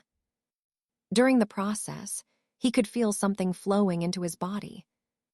The source was the system, of course. Still, it felt like whatever was flowing into Gustav's body suddenly appeared from an invisible source. While the installation process was ongoing, Gustav decided to distribute the attribute points he got from today's task. Host attributes. Name, Gustav Crimson. Level, 21. Class, subparallel being. Exp, 525,200,336,0000. HP, 95,90,9600. Energy, 30,140,250. Attributes. Strength, 65. Perception, 62. Mental fortitude, 62. Agility, 62. Speed, 64. Bravery, 62. Intelligence, 63. Charm, 62. Defense, 62. Vitality, 64. Endurance, 67. Attributes points, 35. He spent around 22 points another to add 2 points to each stat. By the time he was done, he had checked the notification bar for Bloodline installment and noticed that it was almost done. If I get enough credits, would it be possible to buy every Bloodline in the system? If that's possible, where exactly does the system itself get the bloodlines from? This question plagued Gustav's mind. He wished more than anything to know more about the system, but the system was not the talkative or friendly type. The history of their conversations was proof of that. Hey, system, at least answer me. Tell me something about how you came into existence, Gustav asked internally. However, as expected, there was no reply. The system only responded to him whenever it wanted to. Gustav, too, wasn't the type who liked unnecessary banter and conversations. Still, the system was really leaving him with a lot of questions, so he started devising plans to make the system converse with him. Smirk. We shall see, Gustav said internally. Nighttime came in the Kaskia ruins, and the participants stopped moving about after finding places to rest for the night. Since groups had been formed, the participants took turns to patrol their sleeping environment during the nighttime. Just in case they were attacked, whoever was patrolling during that time would alert the rest that was asleep. Just like that, a night went by, and the next morning the participants were on the move once again. Even though the participants were numbered in thousands, they had not yet journeyed to every part of the ruins. There were still a lot of unexplored parts of the ruins that the participants hadn't gotten to. At the moment, lots of participants had managed to get one or more stones and were interested in gathering even more. A few groups still hadn't been able to collect a single stone because each territory they visited happened to be places where powerful creatures they weren't powerful enough to handle resided in. Only a few powerful participants were traveling on their own. These participants felt it below them to join groups and wanted to be untethered and free from any form of burden. Glade, Timi, Ria, Ee, and the girl Gustav met on the stairs happened to be among the participants that moved on their own.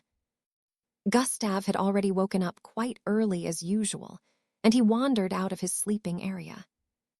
Even when he was asleep during the night, his perception was still subconsciously spread out, so he would sense movements around him and wake up if something was amiss. Gustav brought out the grand stones in his possession. He counted them after acquiring a few more from a group of mixed breeds territory. 17. I need to acquire more. Chapter 245. Meeting some mixed blood inmates. Gustav brought out the grand stones in his possession. He counted them after acquiring a few more from a group of mixed breeds territory. 17. I need to acquire more, Gustav said internally as he walked within a passageway. Clash, bam, bang, clang.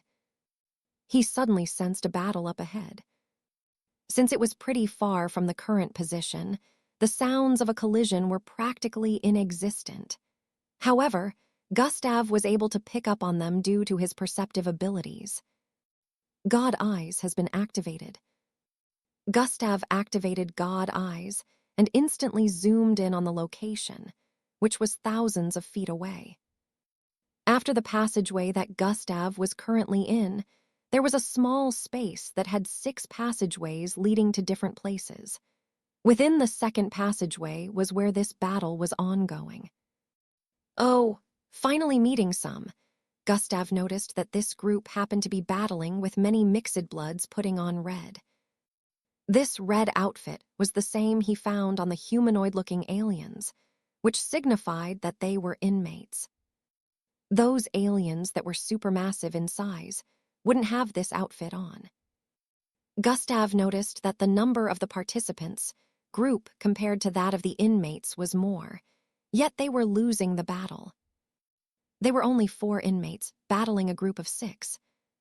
2 of the participants in the group were battling the supposed leader of the 4 inmates, while the rest battled one-on-one.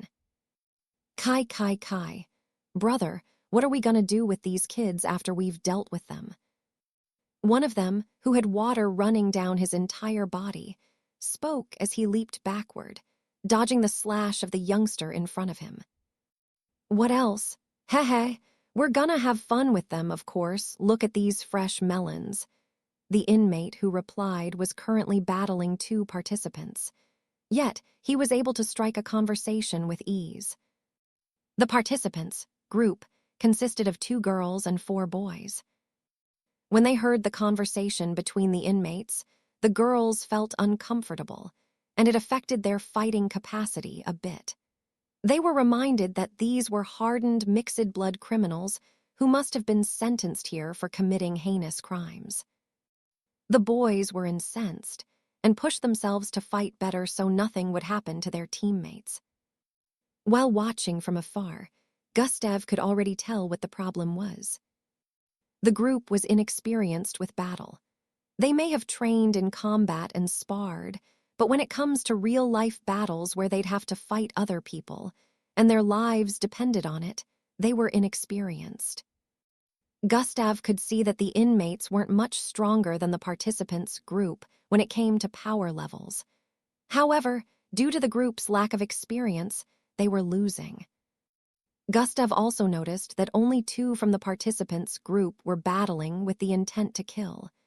He could see that in their strikes and attacks. The rest were subconsciously hesitating due to not having killed a person before. So, their attacks were aimed towards causing injury than killing. Grab. The inmate battling 2 people suddenly made his arms grow larger and grabbed onto the neck of the participant on the right, while kicking the one on the left in the guts. Bang! His body traveled across the air and slammed into the wall, while the other one that was grabbed happened to be a girl. Now I got one, the inmate voiced out. The girl tried using her bloodline, which gave her superhuman strength to free herself from his grip. Still, his arms enlarged even more and covered her entire body as he held her in front of himself. Brother got himself one already. Time to get mine. One of them shouted out from the side. Laura! The boy who was kicked earlier on shouted out as big icicles started protruding from his body. Don't come any closer, or she's. While the inmate was speaking, he suddenly sensed something from the left where the entrance of the passageway was located. Zwoosh. A gust of breeze blew past them, and the next thing that happened was... bang! A heavy sound of collision rang out, and the lead inmate was sent flying towards the side with half of his face covered in blood and multiple teeth flying out of his mouth. Lie. Everyone looked behind the girl that was held earlier on and noticed a male youngster with dirty blonde hair standing in place with his left arm outstretched. He slowly brought down his fist in a cool manner and stared at the rest.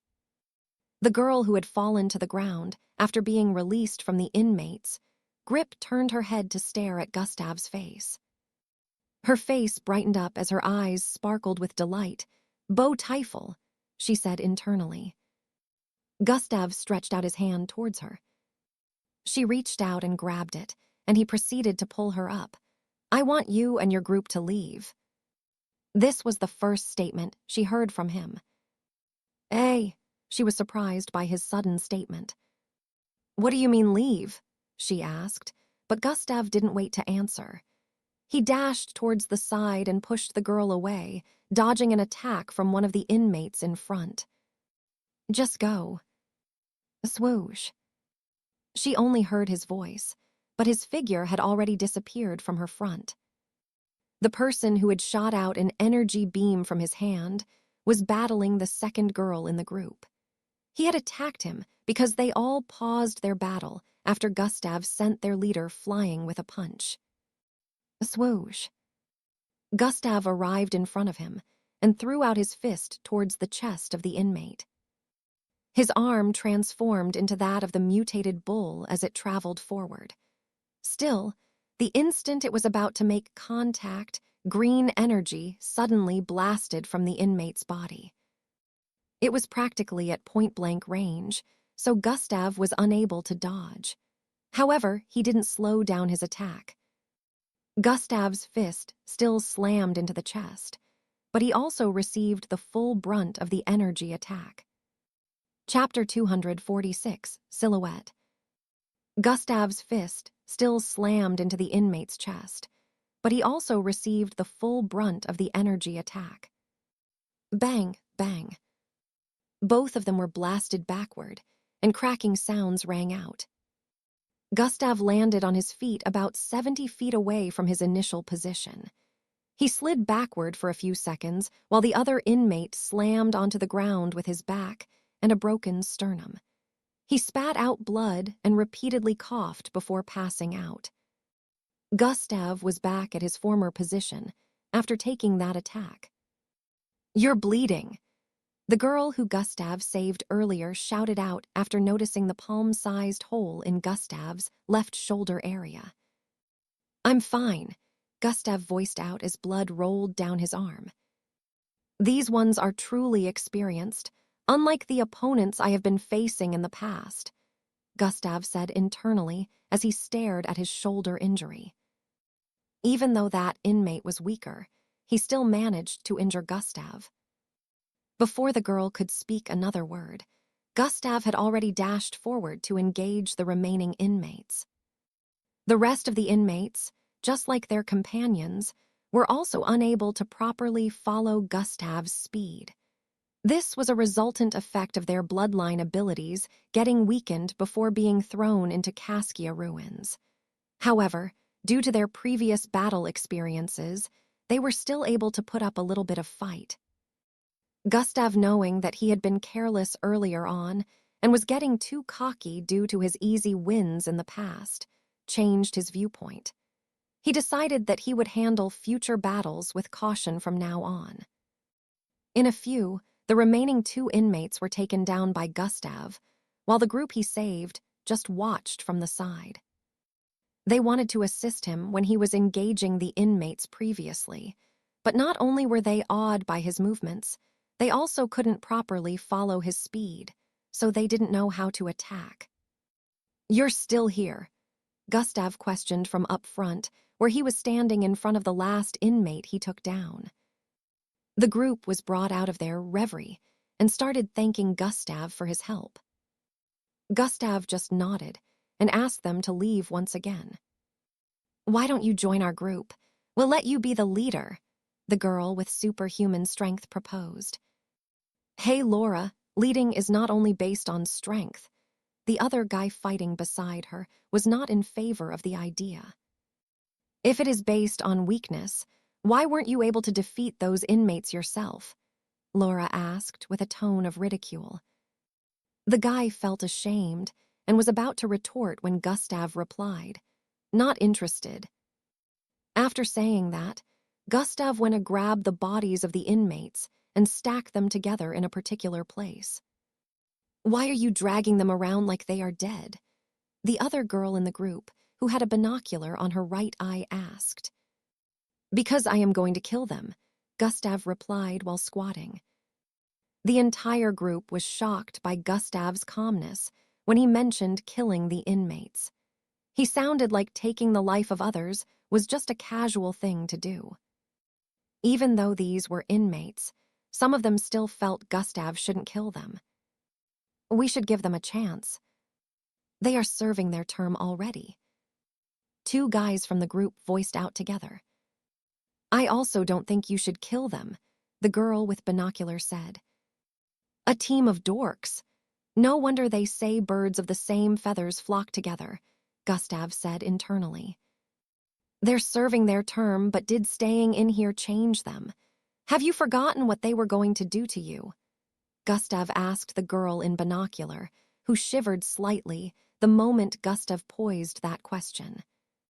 "Also, if you think you can stop me from killing them, you're free to come and try." Gustav's fingers increased in length as his right hand transformed into that of the Bloodwolf. The ones who didn't want him to kill the inmates could only watch as Gustav squatted, and his claws dug into the neck of the leader of this group of inmates. Blood trickled down the neck of the inmate as a system notification appeared in Gustav's line of sight. Requirement for bloodline acquisition has been met.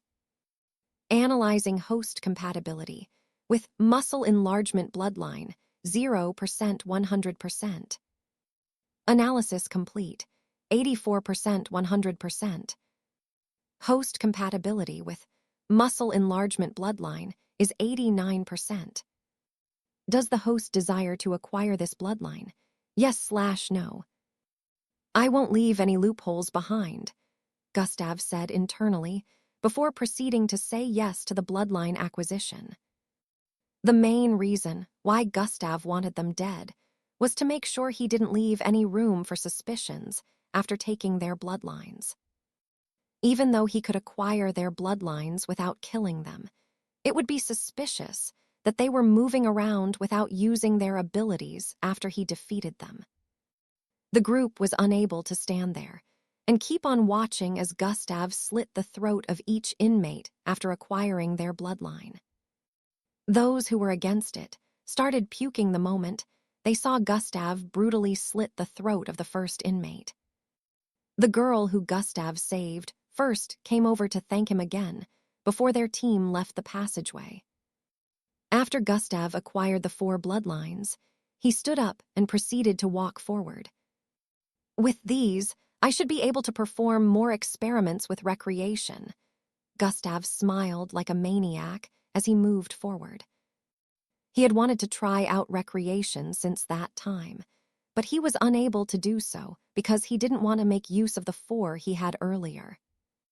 He didn't see anything special in these 4 bloodlines, so even if they lost their original properties after recreation, he wouldn't be bothered. I need to find more mixed blood inmates while I'm looking for the stones. Gustav brought out his map and scanned through. The Arcanades didn't map out places where mixed blood inmates could be located. So, Gustav was trying to use the structure of the areas shown to depict places where these mixed bloods might be positioned. Gustav remembered what the last inmate said while he was taking his bloodline. "You're all gonna die. Even though we didn't get you lots, the silhouette will. He has been freed." Gustav didn't care about all that and still killed him afterward, since he didn't have the time to torture him to get answers. However, Gustav still wondered, what did he mean, silhouette? Chapter 247, The Strange Rock. Gustav didn't care about all that and still killed him afterwards, since he didn't have the time to torture him to get answers. However, Gustav still wondered, what did he mean, silhouette? Gustav started his journey to the places he marked on the map. His plan at the moment was not only to acquire different bloodlines from inmates, but also gather enough grandstones. After that, he decided that he would find a safe place to hide and rest for 2 days while using recreation. In another part of the ruins, Glade and Maltida met up by coincidence and started journeying together. They had gathered a particular number of stones together and split them equally. They reached a certain part of the ruins together after dealing with a bunch of mixed breeds. According to the map, the end of the pathway that led them there was supposed to lead to another place. However, they met with a dead end. There was a large, rocky wall in front of them. Still, within this large wall that covered their entire line of sight, there was a large opening where a rocky, square-shaped boulder sat. The color of this boulder was whiter than that of the wall, so it stood out in that particular spot. The boulder was square-shaped. The 2 girls stared at the wall before them with a confused expression. There was supposed to be a path here. How could the MBO give us a wrong map? Glade said with a tone of confoundment. I don't know, but I feel like there's something strange about this place, Maltida said while looking around. Of course, it's bloody weird. There's a dead end where there's supposed to be a road, Glade said while rolling her eyes before walking forward towards the wall. Glade, I think we should leave. There's no point in staying here if there's no path. Maltida could not help but feel a certain kind of eeriness creeping down her spine. Yeah, we should leave. What's this? Glade noticed the rock in the middle of the opening on the wall and walked towards it. Glade, let's. Hold on, what's this weird-looking rock? Glade could see engravings and weird runic-like drawings across the body of the rock as she moved closer to it. She felt something weird coming from the rock, which made her intrigued. Glade started reaching out her hand to touch the weird rock. Glade, let's go, this place is. Theirs. I don't know, it just doesn't feel.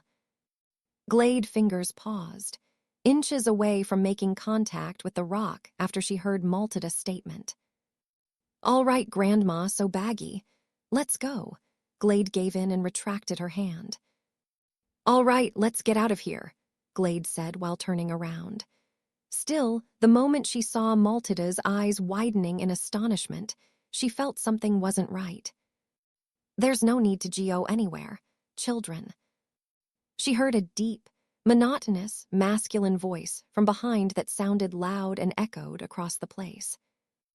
Eschiing. Glade quickly turned around to look and noticed that the rock inside the hole had two wide open, large eyes that glowed purple. Each eye was comparable to the size of a human head, but that wasn't the problem now. The problem was, Glade found herself unable to move the moment she locked eyes with that of the rock.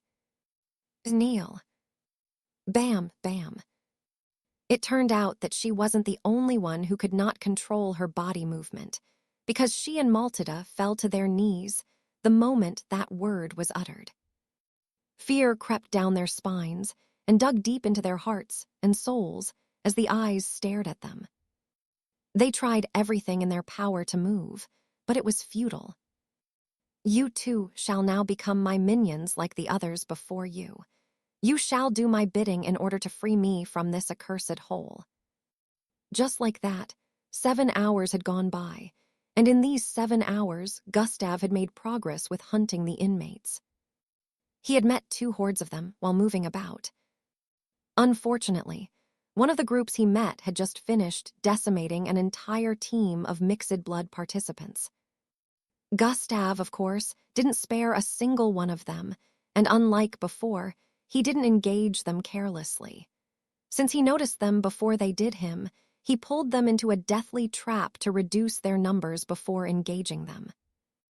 Gustav would look for areas with concentrated energy, which originated from the initial energy stones that used to be here. He knew that there would be lesser hidden cameras in places like this, because they won't be able to function properly. Gustav reckoned that most of these groups that fell to the inmates were being too greedy. The inmates never went too far beyond places where they resided, so these groups could have still escaped if they wanted to. Sadly, they tried biting off more than they could chew. There were some grandstones in that location, which was what clouded their reasoning. The MBO had mentioned that this was supposed to be a survival test phase, which meant surviving here for 4 days was the main goal, while the gathering of grandstones was secondary. However, most of the mixed blood participants had made surviving secondary and gathering of grandstones primary. Gustav didn't feel pity for such parties, because he felt that participants that had gotten this far should be able to use their brains and run for their lives when they came into contact with opponents they couldn't defeat. At the moment, Gustav had acquired 8 more bloodlines and 4 more grandstones, increasing the total count to 21. His plan was to gather up to 30 before finding a good place to hole up for the next 2 days, since he had acquired enough bloodlines for recreation purpose. Since his 7 hours journey, he had gotten more information on the silhouette. He found out that even the inmates feared it, since it used to feed on them before it was sealed. However, now, it was freed, and Gustav could guess that it was the doing of the MBO. Well, as long as it doesn't affect me, why should I care? Gustav threw it to the back of his mind as he continued his journey. Chapter 248, Psychopaths. Well, so long as it doesn't affect me, why should I care? Gustav threw it to the back of his mind as he continued his journey. Good thing that killing mixed bloods now gives me EXP. I don't have to bother hunting down only mixed breeds. In another part of the ruins, a group of 6 moved about the place frantically. Jean. Jean, where the hell are you? Jean, how did she just disappear like that? It's been almost 10 hours. How are we supposed to find her, Angie? The group seemed to be looking for someone. Angie was among them. She paused her steps after dashing across the place repeatedly. We have to retrace our steps, Angie muttered. We'll have to go back to the area we spent the night, Angie proposed. The other teammates nodded in agreement and started turning around. The male participants with white dreadlocks in the group looked around the passageway with caution. Rumors have been spreading around about a silhouette, he whispered softly into Angie's ear. I also heard about it. While looking around the place, I questioned a few of the groups I met, and they said we should leave this area as soon as possible, Angie whispered back. Then we shouldn't be going back, should we? The boy asked with a confounded expression. Don't tell the others. We must find her first before leaving this area, Angie said before proceeding to move forward. The participants behind sighed, before proceeding to also move forward. After they had all gone, a silhouette phased out of the wall on the left. Slurp, slurp. Hee, to find her means you must find me since. She's already within me. Ha ha ha. The silhouette laughed while rubbing its belly area. You have killed a serial, ranked mixed blood. Plus 15, 000 EXP.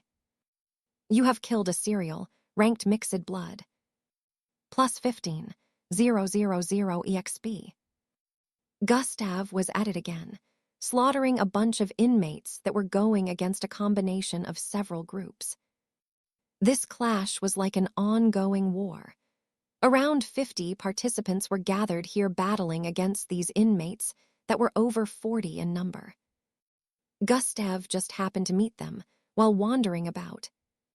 To the groups of participants, it felt like he was helping them. However, Gustav was only doing this for his own selfish gains. The crowd was a good cover-up for him to perform his deeds. Gustav noticed that among all the inmates he had slaughtered, none of them surpassed the serial rank. He knew this wasn't their original strength since, according to the briefing, these criminals were weakened before thrown into this place. He figured the criminals being sent here were all probably on the same level of strength, which brought him to the conclusion that the government only had the power to reduce the strength of criminals to a particular level. This meant they were other prisons with more powerful criminals who would be beyond the serial ranked level even after they had been weakened. Gustav used his claws to decapitate another mixed-blood criminal, causing their numbers to reduce to around 7. At this moment, the mixed-blood inmates were started to pull back. They stared at the participants in fear. To be more accurate, they were staring at Gustav in that manner since he had slaughtered a bunch of them single-handedly. Just who is that kid, and why is his strength way higher than the rest? This was the thought of the inmates as they pulled back. There were a lot of strong participants in the combination of groups, but they noticed that Gustav stood out more. This is not just because of the way he fought or his strength, but because he never hesitated when striking a deathly blow. Unlike the others who seemed inexperienced, he was like a pro. No emotions showed on his face when striking down an opponent. Within the building, that was a few kilometers from the barricade surrounding the Caskia ruins. Leaders of the MBO from different parts of the world gathered around a table. They seemed to be having an argument as they watched the footages being displayed in a holographic form above the table. Chatter, chatter, chatter. He's bloody ruthless. Like an emotionless killing machine. Where did this young beast come from? Remember, he's not the only one. That girl has also proven to be a psychopath. The other green-haired boy still seemed pretty okay, but these two, the blonde boy and the indigo-haired girl, must be real psychopaths. Even if they pass, I suggest they undergo a mental evaluation. Kids their age aren't supposed to be like this. The officials voiced their concerns and suggestions as they watched different locations in the Caskia ruins being displayed in the holographic projections. They seemed to be mostly focused on the projection where lots of inmates were being slaughtered by the participants. Gustav could be seen casually tearing limbs and heads apart as he moved across the battle area like a reaper. One of the officers in the room, dressed in a more and obviously dignified outfit than the rest, raised his left palm. Silence. The room immediately became silent. We should be celebrating that we have gotten such talented youngsters to participate in the test. He started speaking. So why is it that you lot seem quite dissatisfied? He asked. Silence. These youngsters, if groomed properly, will become the next generation of future leaders of the MBO and lead Earth to achieve more glorious deeds. They even have the ability to surpass the present generation. So I ask again, why do you lots complain? The room remained silent once again for a few seconds before a person positioned on the south of the table raised his hand. If I may say, Great Commander Shin, he voiced out. You may speak, young Joe. The man hailed as Great Commander Shin gave the go-ahead. The other commanders aren't alarmed for no good reason. Young Joe started speaking. Ahem. Everyone listened attentively to young Joe's speech. Looking at these two mentioned, particularly the blonde youngster, don't you find it abnormal that they can perform such deeds without the slightest bit of hesitation? Just how much would kids of their age be groomed and trained to be able to achieve such state of mind on the battlefield? Everyone still waited to see what Hung Joe was getting at. The worries of the commanders aren't unfounded, because this blonde youngster was trained by someone that you all consider dangerous, young Joe stated. Mutter, mutter, mutter. And who may that be? Great Commander Shin asked the same questions on everyone's mind. It is none other than the one known as the Demon Queen, young Mistress Amy. Immediately Hung Joe revealed this. The entire room went silent again, as the official's expression were that of disbelief. A strange tension suddenly filled the air as everyone stared at Gustav on the projection again. Are you sure about this, young Joe? Great Commander Shin voiced out. Bang. Gustav finally took care of the last inmate by smashing his skull with his feet after taking his bloodline. That makes it a total of 23. Gustav calculated the number of bloodlines he had taken so far. Hey, I finally caught up to you. A young female voice was heard coming from the passageway up ahead. Gustav stared at the short, cute, but violent-looking girl with indigo-colored hair that had just arrived. Sigh. Chapter 249, The Strange Hole. Gustav stared at the short, cute, but violent-looking girl with indigo-colored hair that had just arrived. Sigh. This happened to be the same girl he jumped over at the stairway leading to the ruins. Gustav could tell that she would be a nuisance. Now I've caught up to you, she voiced out while laughing. Gustav stared at her like she was retarded. She had been trying to catch up with him since the beginning, just like the participants that started a fight so they could be the first to reach the bottom of the stairway. Well, now that you've caught up to me, what's next? Gustav asked as another sigh escaped his lips. The girl's face instantly froze up after hearing that. What's next? She muttered with a low tone. For several seconds, she stood in place with a contemplative look, unable to say a word in response to Gustav's question. Gustav only shook his head and started moving towards the other passageway. Some of the participants in the vicinity that took part in dealing with the inmates earlier walked up to Gustav and asked for him to be a part of their team. However, Gustav refused all of them as usual and kept on walking towards the other passageway. Hey. He heard a shout from behind and already figured out that it was the same indigo-haired girl. What is it? Gustav asked while pausing his footsteps. Let us compare the number of stones we have gathered, the girl proposed. Gustav turned around to stare at her. Her body size must be equal to her brain. Immature in every way, Gustav could sense the zeal to be the best within her. This girl wanted to be better than everyone. It would seem she derived joy in knowing and showing that she was the best. Gustav guessed that she must have been above everyone else in her life throughout her lifetime, which gave her a kind of zeal to dominate others. "Idiot," Gustav voiced out and turned around to keep walking. "Hey, hold it right there." Zwoosh. Before she could complete her sentence, Gustav had dashed off into the distance. That. She pointed in the direction Gustav dashed off into with a look of anguish. "What are you looking at?" She shouted out at the participants behind before also dashing forward.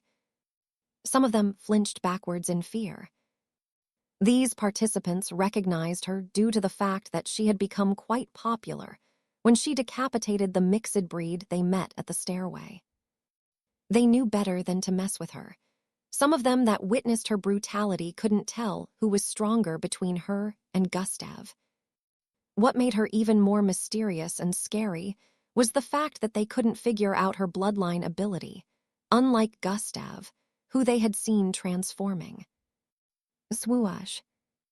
Gustav passed through different passageways as he dashed across the ruins. It was already nighttime, so he was heading back to a particular location that he had decided to sleep in for the night. Not only would he sleep in here for the night, but he had also decided to stay cooped up in there for the next 2 days. After running for about 20 minutes, Gustav arrived in a sloppy area. This area wasn't like the others. Moving on, it was like going down a mountain slope. The difference was, it wasn't as sloppy as that of a mountain. SHHHSSHH. Gustav paused his running and slid a few feet forward before stopping in front of a wide hole. PRRKK. Stones rolled down from his feet position into the wide hole. Any little sound echoed due to the silence of the place. The hole was so wide that it covered the entire area. There was no way he could keep going forward since it was like a dead end. A person would have to go back and look for another route if they wanted to get to the other end of the hole. It was so wide that it covered a radius of over 2,000 feet. The depth couldn't be seen since it was also very deep. From the view above, Gustav was like a dot compared to the size of this wide hole. Gustav squatted slightly before jumping into the hole. Swoosh. His body descended rapidly into the dark hole. God eyes have been activated. Gustav activated God eyes and looked down as he fell across the air. He could see the dark hole clearly as he fell. The bottom was too far down for God eyes to see, but the surroundings were visible. Rocks protruded from the sides of the wide hole in different areas. Some had plants growing on them, while others just looked normal. Some places had small holes. Gustav had been descending for about 30 seconds now, and he had descended more than 5,000 feet. He still kept descending, without the intention of doing anything about it. It looked as if he was falling to his death. Swoosh. 6,000 feet. 7,000 feet. 8,000 feet. The moment he crossed 9,000 feet, Gustav activated an ability. Size manipulation has been activated. His body started increasing in length as he closed in on a particular hole in the wall about 600 feet below, towards his left. Swoosh. Gustav's body length continued increasing in size as he descended to that particular point. He was now the size of 2 trucks stacked upon one another. The instant Gustav's body descended to the height of the hole towards his left, he stretched out his left hand with intense speed. Clench. His hand reached out and grabbed the edge of the hole in the wall. Gustav's body stopped dropping at this point, since he was holding his body weight up. He deactivated size manipulation and returned back to his original size before climbing up into the hole. Unlike the other holes within the walls of this place, this particular one was large enough. It was practically like a room due to its size. Gustav looked around.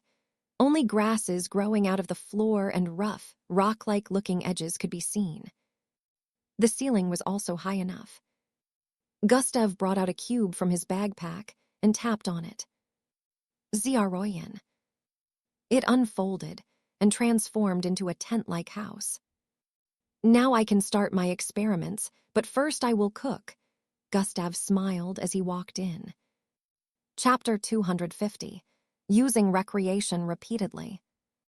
The ceiling was also high enough. Gustav brought out a cube from his backpack and tapped on it. Ziaroyan. It unfolded and transformed into a tent-like house. Now I can start my experiments, but first I will cook. Gustav smiled as he walked in. In a few minutes, the aroma of a delicious delicacy being cooked wafted across the surroundings. Some participants were either getting killed or fighting life and death battles, but Gustav was cooking and enjoying sweet delicacies. After having a good meal and putting some other things in place, Gustav decided to get down to business. He sat in a crossed-legged format within his tent-like structure and activated recreation. Recreation has been activated. Gustav felt hot on the inside after activating recreation. He remembered the first time he activated it, the same thing happened. He could feel every bloodline within him bubbling. Which bloodlines does host wish to combine? The system asked. Combine muscle enhancement and energy compression bloodlines, Gustav commanded internally. Host has decided to combine muscle enhancement and energy compression bloodlines. Muscle enhancement plus energy compression. Calculating compatibility rate, 0%. Calculating compatibility rate, 17%. Calculating compatibility rate, 37%. Gustav watched as the system calculated the compatibility rate. In a few seconds, it was done.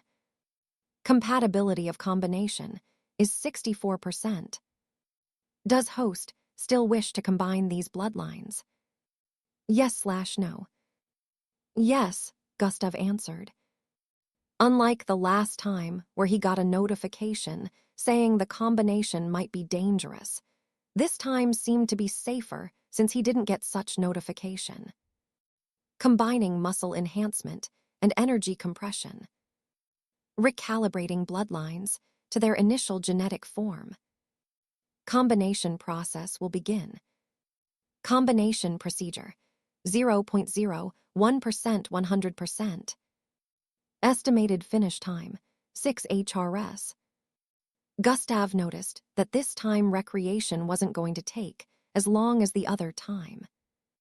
I don't feel weird like the last time. Gustav also noticed this.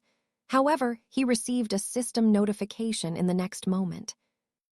Host body will undergo extreme temperature changes within the 6 hours time frame for bloodline recreation. Looks like I spoke too soon. Gustav had a wry smile on his face after noticing this notification. It turned out that there would be different effects for the combination of different bloodlines. Gustav had been thinking it was going to be like the last time where he was unable to control his little brother down there. But now, he confirmed that there would be a different effect each time. This is good too. I can sleep on it. When I wake up, it will be done the next morning, and I can combine other bloodlines during the day. Gustav came to this conclusion before laying on his back. During the night, the effects of recreation kicked in. Sometimes Gustav's body would turn immensely hot that steam would be erupting from his skin. Even his clothes would be affected, and the entire tent would turn hot. Other times, his skin would turn cold and pale white. Ice would start to appear on his skin, due to this causing him to start shivering. Gustav had thought he would get a good night rest and wake up the next morning to see the work done, but he was sorely mistaken. The whole 6 hours went by, and Gustav was unable to close his eyes even once. It's gonna be 2 long days. Gustav had a feeling he'd be unable to get a single ounce of sleep for the next 2 days. He had gotten 27 different bloodlines. He had combined 2, so he still had 25 left. He knew he wouldn't be able to perform recreation on every one of them, but the 2 days was enough time for him to research how recreation worked properly. He believed that he should have figured out a thing or two after about 6 to 7 tries. Recreation successful. B+ grade bloodline. Overhaul has been created. Gustav checked the information immediately.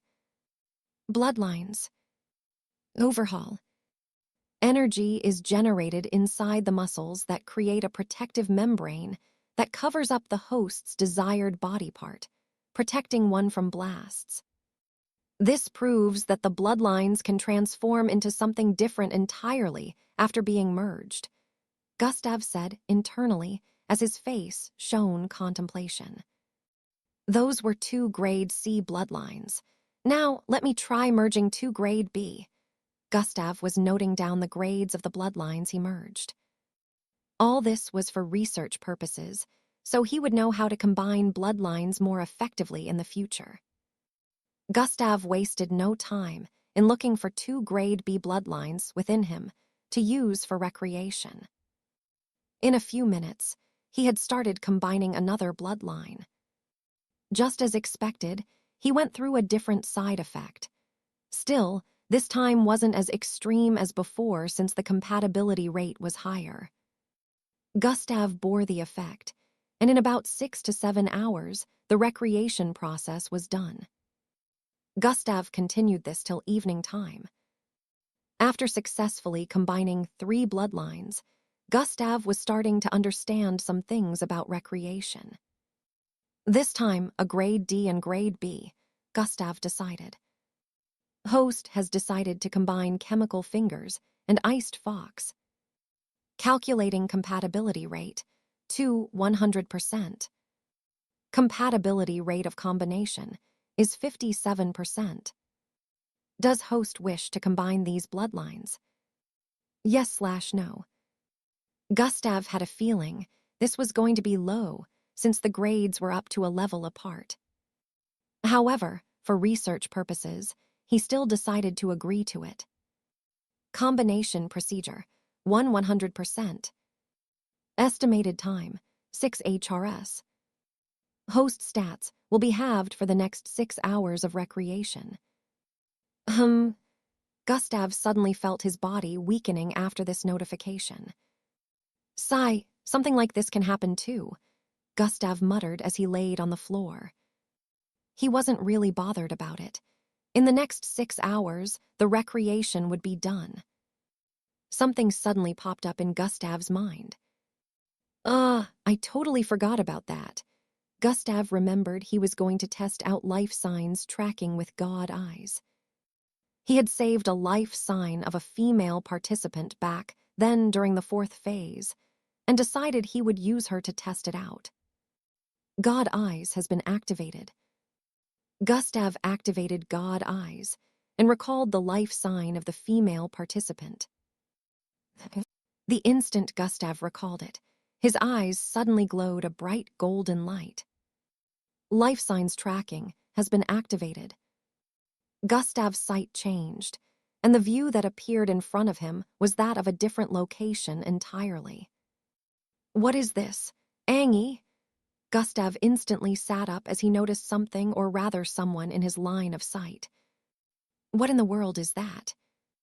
Chapter 251, Power of Life Sign Tracking.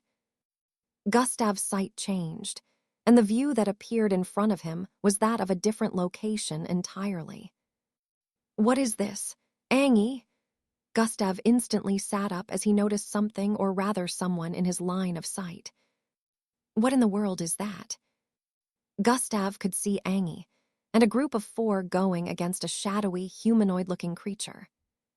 The creature would merge into structures, and the next time it appeared would be from another location.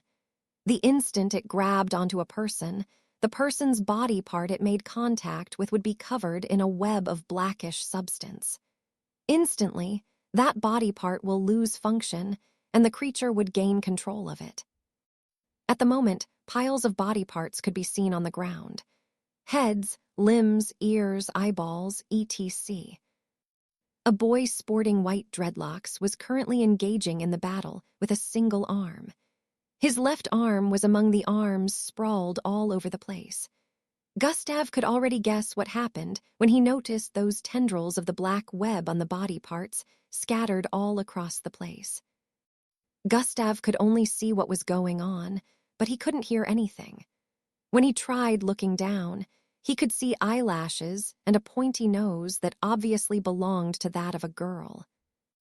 Gustav could tell that he was seeing from the position of her forehead, but that didn't last for long. He suddenly noticed the creature appear in front of his line of sight, covering the whole view. The next thing that happened was his line of vision tilted before he was disconnected from the girl. What just happened? Did she just get decapitated? Gustav said internally as he hurriedly stood to his feet. That thing was like a physical shadow. Could that be the silhouette I've heard about? A frown appeared on Gustav's face as he figured that this was the case. To fight something that cannot be touched physically is practically impossible for Angie. If she wanted to use a cumulative blast, she would need a large space to run in. Also, it isn't very advisable to use an attack that covers a wide range underground due to possible structural collapse. She must be limiting her abilities because of the group. Gustav sighed as he made an analysis based on what he saw a while ago. Angie is just being Angie. This situation just had to happen in my current circumstance. Gustav sighed as he spoke. He checked his stats and noticed that they had truly been halved.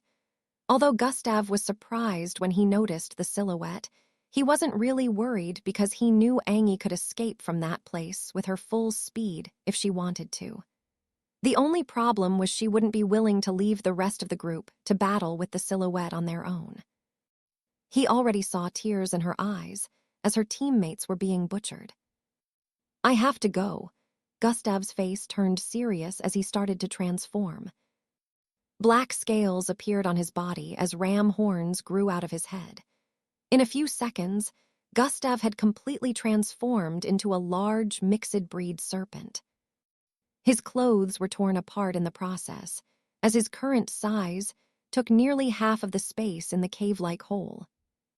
He hissed as his body wriggled out of the hole with speed and started climbing upwards towards the top of the hole. Sprint has been activated. SW1. Gustav, in his transformed state, crawled upwards across the walls of the hole. He coupled sprint with the normal speed of the Savirinia serpent mixed breed. At least the stats getting halved didn't affect my bloodlines or skills. I can still make use of them at their original power, Gustav said internally as he noticed this. His speed may have been reduced, but it was still fast when he coupled sprint with the serpent's transformation. In about 2 minutes, Gustav had climbed out of the hole and transformed back into human form before letting his feet take the form of the Bloodwolf. Originally, the Bloodwolf could move at 100 feet per second. Still, when Gustav activated sprint, it was close to his original speed when sprint was activated. The Bloodwolf was the fastest transformation in his possession, so that was the best to use for the current situation. Swoosh. Gustav dashed with speed across the passageway he first came into contact with. Even though life sign tracking had been deactivated, Gustav was still able to sense how to get to the location. He moved as fast as he could at the moment. He could have still boosted his speed by combining dash and sprint. However, he felt he should conserve energy for the upcoming battle since he only had little information about the silhouette. Be okay till I get there, Angie.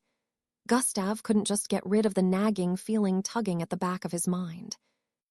In the part of the ruins where the battle was ongoing, 4 participants with fatigued-looking faces engaged the silhouette in front. They couldn't touch the creature, since a single touch would cause their hands to be infected with blackish energy. Even their long-ranged attacks were barely effective. Angie was practically useless in the fight. All she could do was run around throwing some things she picked up at it. The silhouette was currently handling their attacks with ease while feeding on the arm of a team member. Slurping and crunching sound reverberated across the place as it chewed casually. It was almost like it was mocking them. "You bastard! How could you eat Maddie?" One of them shouted out as he swung out spiky rocks towards the silhouette. Tears and snot had covered his face, which was filled with panic and rage. "Heh, she's delicious, delicious, yummy, tasty." Laughter could be heard coming from the silhouette as it phased into the ground, dodging the attacks before phasing out of another part of the ground where corpses could be seen. The silhouette quickly grabbed onto the leg of a female corpse and tore it from her body. A wide opening appeared in its face area, and it proceeded to dip half of the leg from the thigh area into its mouth before biting down with intensity. The group eyes turned red even more as they witnessed that. However, before they could attack it, it disappeared once again, only for it to reappear about 300 feet away. It stared at the group with a taunting look as it feasted on the legs of the girl. One of them shouted out and dashed towards it with a crazed look. "Johnson, no." The group screamed out, but he totally ignored them. A large grin appeared on the face of the creature as it watched the boy approach him. Just as it was preparing to attack the boy, SW whoosh. Angie swooped in and grabbed onto the boy before forcefully returning back to their initial position. "Don't be stupid. The closer we are to it, the more shadows it will be able to manipulate and deal with us," Angie voiced out with a slightly annoyed tone. Chapter 252, One-on-One Battle with the Silhouette. She was also angered and pained by what had gone down here today. She watched her group members get slaughtered like live stocks, and she blamed herself for it. She wanted to find the teammate that disappeared by all means, and ended up dragging the rest of the teammates into the current predicament. Not only had the teammate who they had been looking for died, some of them that followed her here had also lost their lives to the silhouette. One of the 4 teammates who were currently alive had lost his left arm because he had to cut it off the moment it became infected with the blackish web gotten from making contact with the silhouette. He didn't want to end up attacking anyone due to his body being manipulated, which was why he had to make that decision. "We're at a disadvantage because we're in a dim vicinity," Angie muttered. Angie and her teammates had been avoiding areas that had shadows cast over them because the silhouette was capable of manipulating that. This not only restricted their movement range, but also affected their battle performance. Had the boy who Angie just saved moved a foot further, he would have stepped within the silhouette range of attack. A single strike was what the silhouette needed to end anyone's life. The silhouette just stood about 300 feet ahead, leaning on a pointy rock and munching on a leg while staring at the group in front. It didn't seem bothered, almost like it was sure these kids were incapable of causing it any issues. "You guys should go get help from other groups. I have a plan," Angie proposed. The 3 beside her stared at her with a confused expression. "Aren't you coming with us?"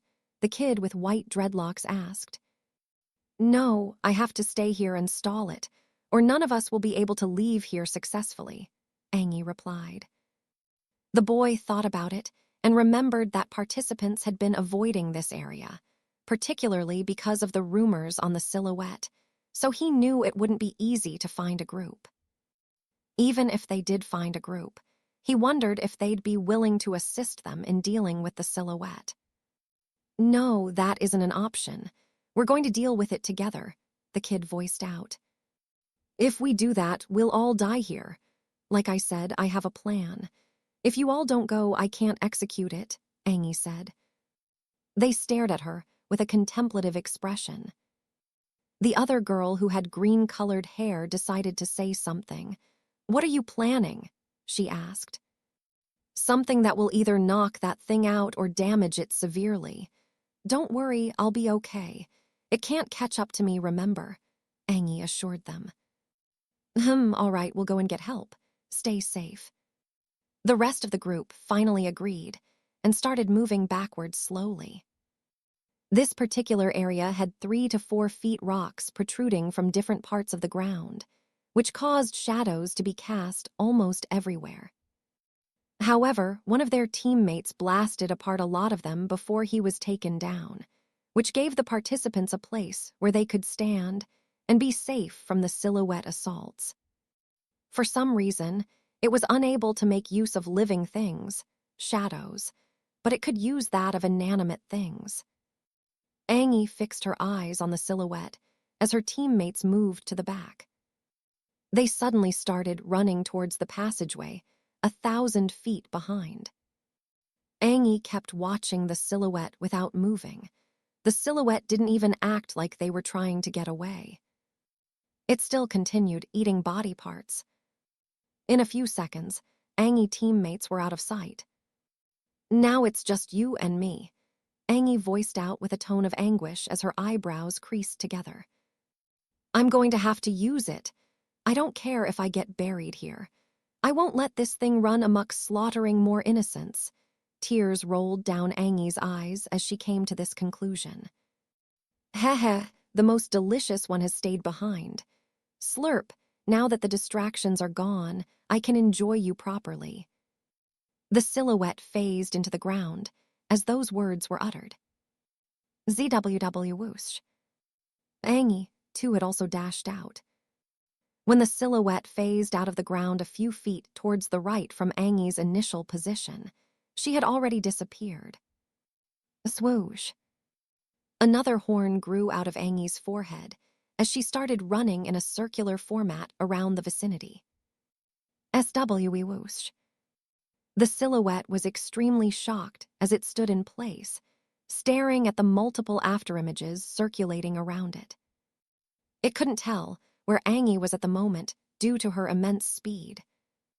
"Slurp even going to be more delicious. I can't wait to feast on him."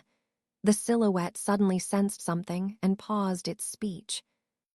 Whitish energy started building around the afterimages it was seeing circulating around it.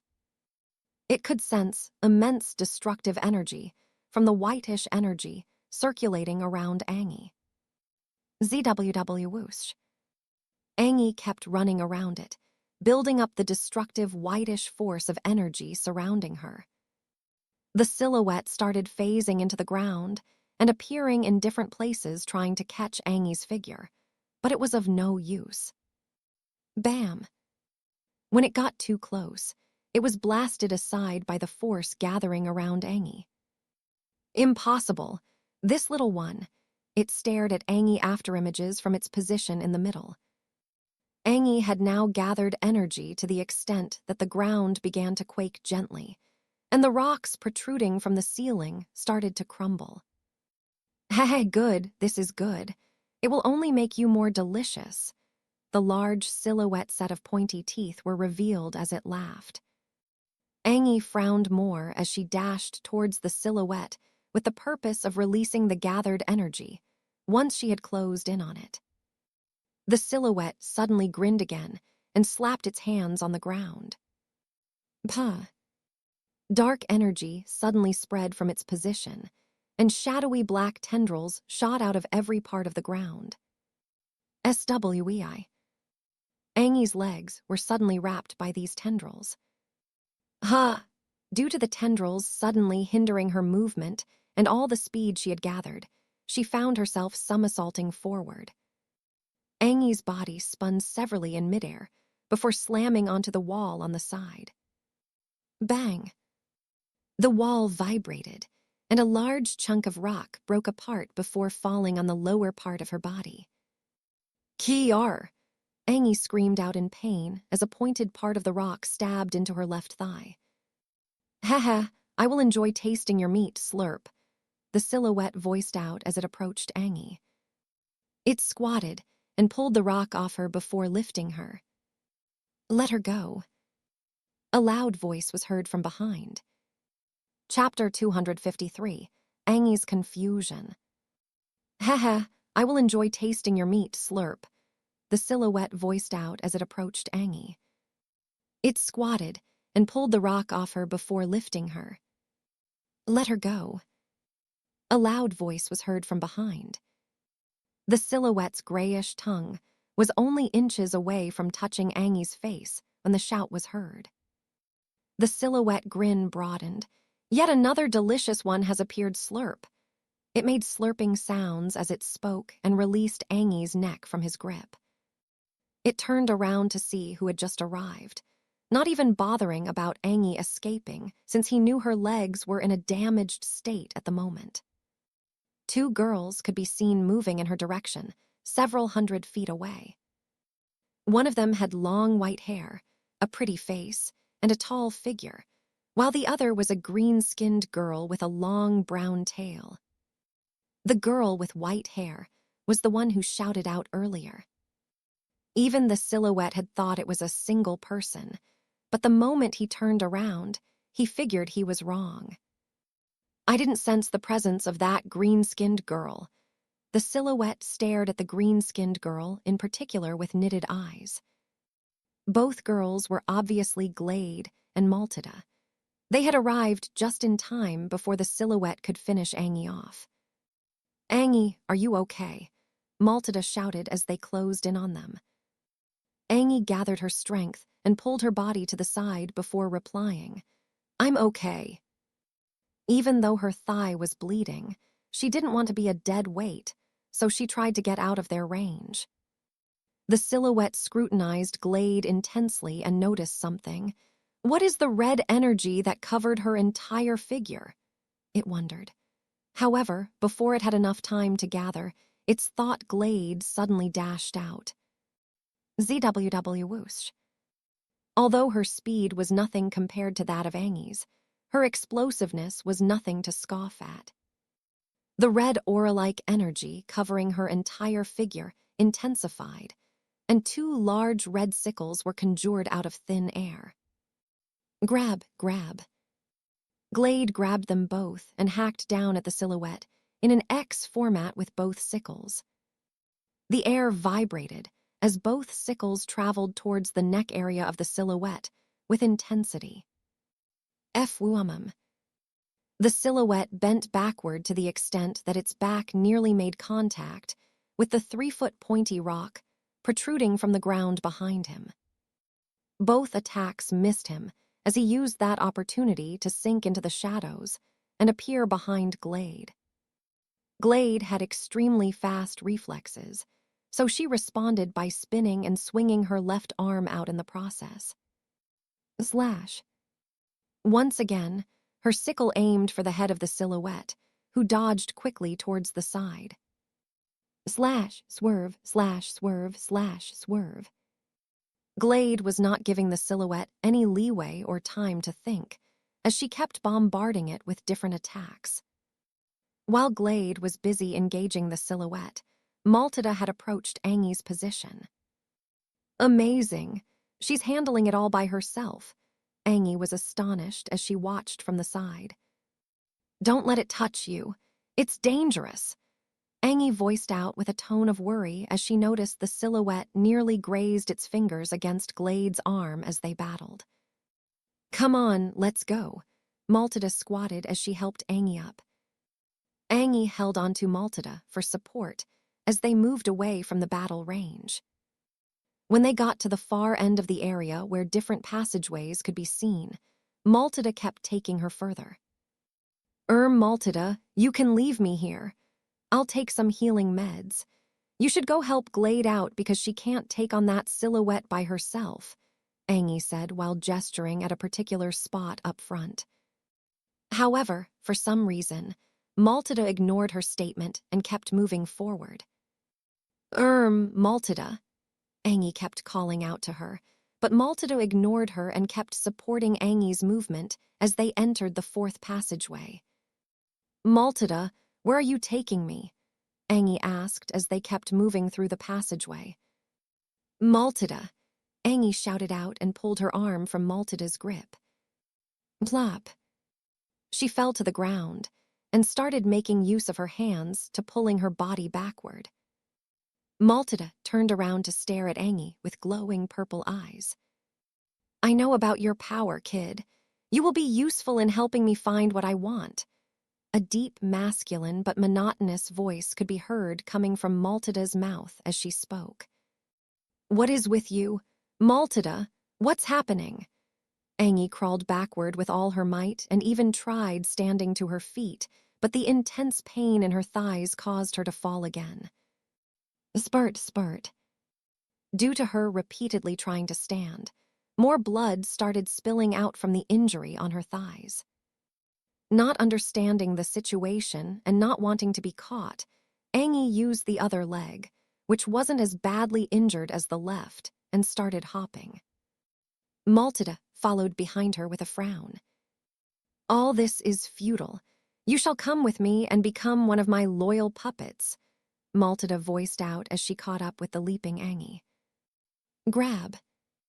She grabbed Angie's neck from behind and lifted her with ease. "Let us go," she said while turning Angie around and placing Angie on her right shoulder. Angie tried resisting by punching out with super speed. However, a silver panel appeared on Maltida's body when her fist made contact. This protected Maltida, rendering her punches futile. What is going on? Why is Maltida like this? It seems like she is being controlled by something. Angie's mind was in a state of disarray at the moment. If she's like this, then does that mean Glade is also? Angie's face shone panic as Maltida turned around to continue heading down the passageway. Just when Angie's mind was in a state of intense confusion and panic, a loud whooshing sound was heard coming from up ahead. A swoosh. Angie was the first to notice this since she was a speedster, but Maltida was slower. By the time she noticed it, a fist was already in front of her face. Chapter 254, I Shall Have You. Puh. A loud collision rang out, followed by a female body traveling in an arc across the air. Bang. Maltida's body slammed into the wall, and her eyes turned blurry. Still, she could partially see a familiar male figure in front of her. A silver covering could be seen on the left side of her face, which took the force of the punch. "Gustav," Angie voiced out from the ground. Even with that amount of force, she didn't pass out. This proves that I have truly weakened." Gustav stared at his fist as he lowered it. He was using sprint, so, due to his speed, the force of his punch was multiplied by 4. Originally, that would be enough to nearly decapitate a mixed blood of Maltida's strength, but now that he had been weakened, it could only do this much. "Are you okay?" Gustav asked as he squatted in front of Angie. Angie's eyes were already watering as she stared at Gustav's face. She remembered everything she had gone through since the start of this phase, the deaths she had to witness, and the decisions she made. "Gustav!" She didn't know where the strength came from as she jumped into his embrace. Gustav was a bit surprised by her action, but when he thought about the current situation, he had a vague idea of why she acted in this way. Gustav looked down at Angie's head, resting on his chest, and raised his hand before bringing it down on her hair. He gently caressed her silver and pink hair as his jaw made contact with her horns. "It's all right. Everything is gonna be fine now." Gustav had never said these words before, but for some reason, he felt good saying it. Maybe that feeling of wanting to do heroic deeds was still there, but just not present with everyone. Gustav noticed that Maltida had come back to her senses and was ready to attack him. So, he quickly found a spot and dropped Engi there. "So, we finally meet." The same masculine voice was heard from Maltida's mouth as she spoke with a huge frown. "Be careful. She's not in her right senses," Engi voiced out as Gustav approached Maltida. "Thanks for stating the obvious, Engi. Anything else you'd like to add?" Gustav said while standing several feet away from Maltida, who still had glowing purple eyes. Engi giggled lightly after hearing that. "Just be careful. I think Glade is also the same way," Engi voiced out. "Glade!" Before Gustav could try and find out more, Maltida dashed forward as liquid-like silver started coating her entire body from head to toe. "What exactly is wrong? I have to engage her first before making any assumptions," Gustav said internally as he also dashed forward. Maltida conjured a silver-like spear from her body and swung it at Gustav. Gustav swerved to the left, but the instant he dodged it, Maltida swung it towards the left with force. ZWW whoosh. Gustav straightened his left palm before sending it towards the side body of the spear. Palm strike has been activated. Bam! Gustav's palm slammed into the body of the spear, sending it flying from Maltida's hand. Swooon. Immediately his left palm made contact. He spun around and sent his right elbow out towards Maltida's face. Bam! Maltida blocked it with her right arm, but the force still caused her to slide backward by several feet. The instant she dropped her arm, which was currently blocking her sight since she used it in blocking Gustav's attack, she noticed the large, brownish foot laced with sharp claws headed for her chest. SSH Hyuk. Silver-like spikes suddenly protruded from her body as Gustav's foot traveled in midair towards her chest. Gustav, who was in midair, was unable to stop his movement, so he quickly spun and sent his right foot hurling towards the left side of Maltida's face. Bam! Gustav's right leg slammed into Maltida's face, sending her flying towards the side. A swoosh. Gustav didn't wait for an instant. The moment his foot touched the ground, he dashed out again as his fist got covered with a layer of icicle-like covering. Bam, bam, bam, bam, bam. He repeatedly threw out fists at Maltida, even though her body was still full of silver-like spikes. Each time his fist made contact, the spikes would be blasted apart, giving Gustav the chance to punch her silver covering. Maltida's silver covering was very hard and protected against every kind of attack. However, once Gustav started gaining the upper hand, throwing out punches repeatedly, he let his arm take the form of the mutated bull. His fist was also covered with the Eero silk from the Killepissel alien lifeform he took, along with atomic disintegration coating both his arms. Maltida's silver outer covering was riddled with holes in a few minutes. Bam! SWEI.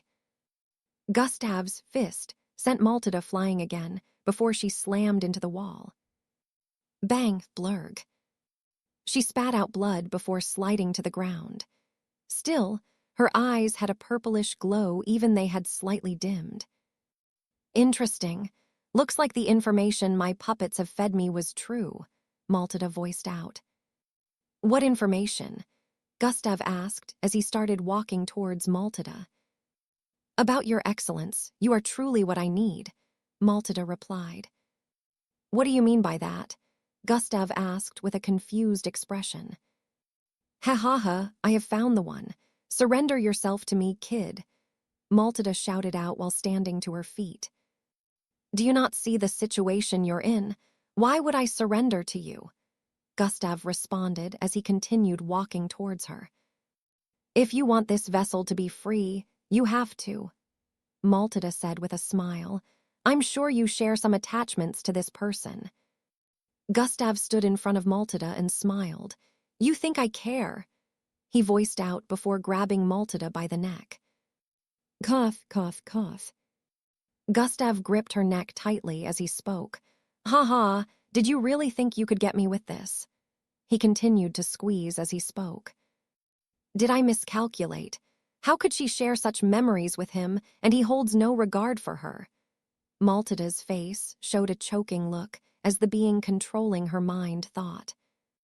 The being stared at Gustav's expression from his Maltida's point of view. He's a crazed kid, this one. He's not bluffing. He doesn't care. The being realized this as he stared at Gustav's uncaring expression. I better withdraw from this vessel before I get affected by her death. I cannot afford to lose a single ounce of power, the being concluded. Do not delude yourself, kid. I shall have you soon. My puppets shall bring you to me in due time. Gustav heard these words in his mind, as the purplish glow in Maltida's eyes faded.